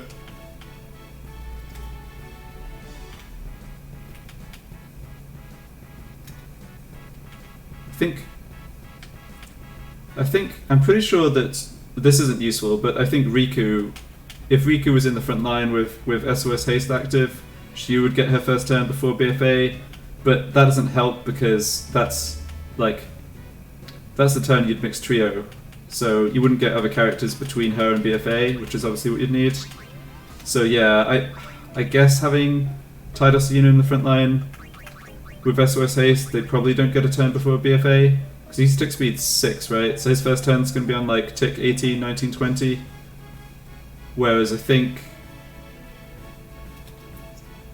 it might be possible actually. I think the first turn from Tidus or Yuno would be tick 20 or 21 with SOS Haste active.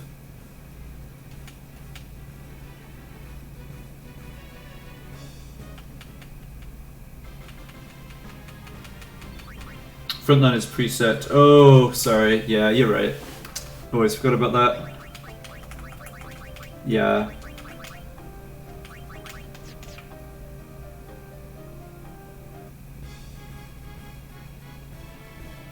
Well.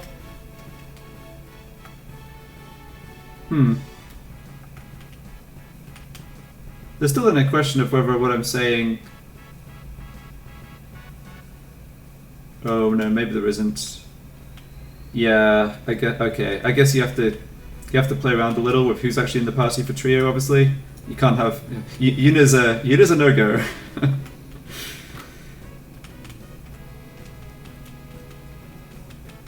Yeah, so it's not actually too useful.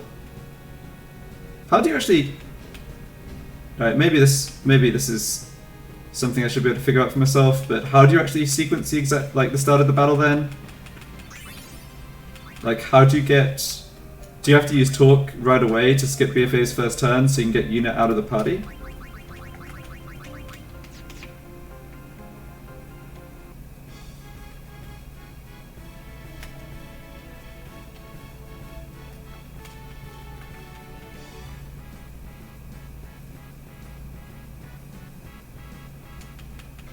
Alright, sounds good. Yeah, I'd be curious.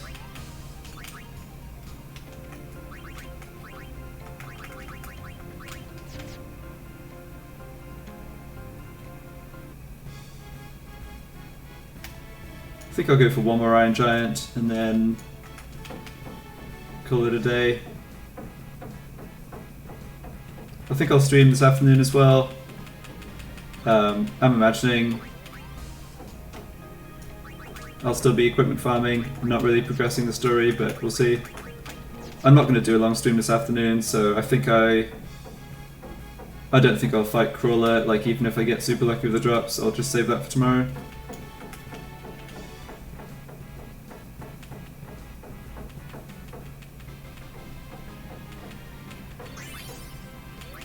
Alright.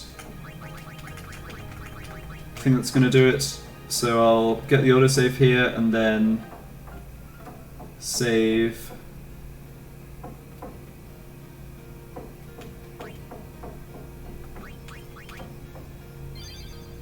Customizing triple OD, SOS haste. Yeah. Yeah, sounds good. Let me know how it goes. So like I said, I'm going to be calling a stream here. Just gone a bit over 3 hours. Got Break Knuckles, got Battle Freak, got Kains Lance, it's really good. Got Regen Braces, also really good. Haven't actually had any dud equipment with the right abilities, but for the wrong character, which is pretty amazing. So yeah, I'll be back on in a couple hours. Just continue grinding this afternoon. Hopefully get to Crawler this morning, tomorrow morning. So thanks for watching and hanging out. It's been fun to chat with you guys. And yeah, I'll see you next time.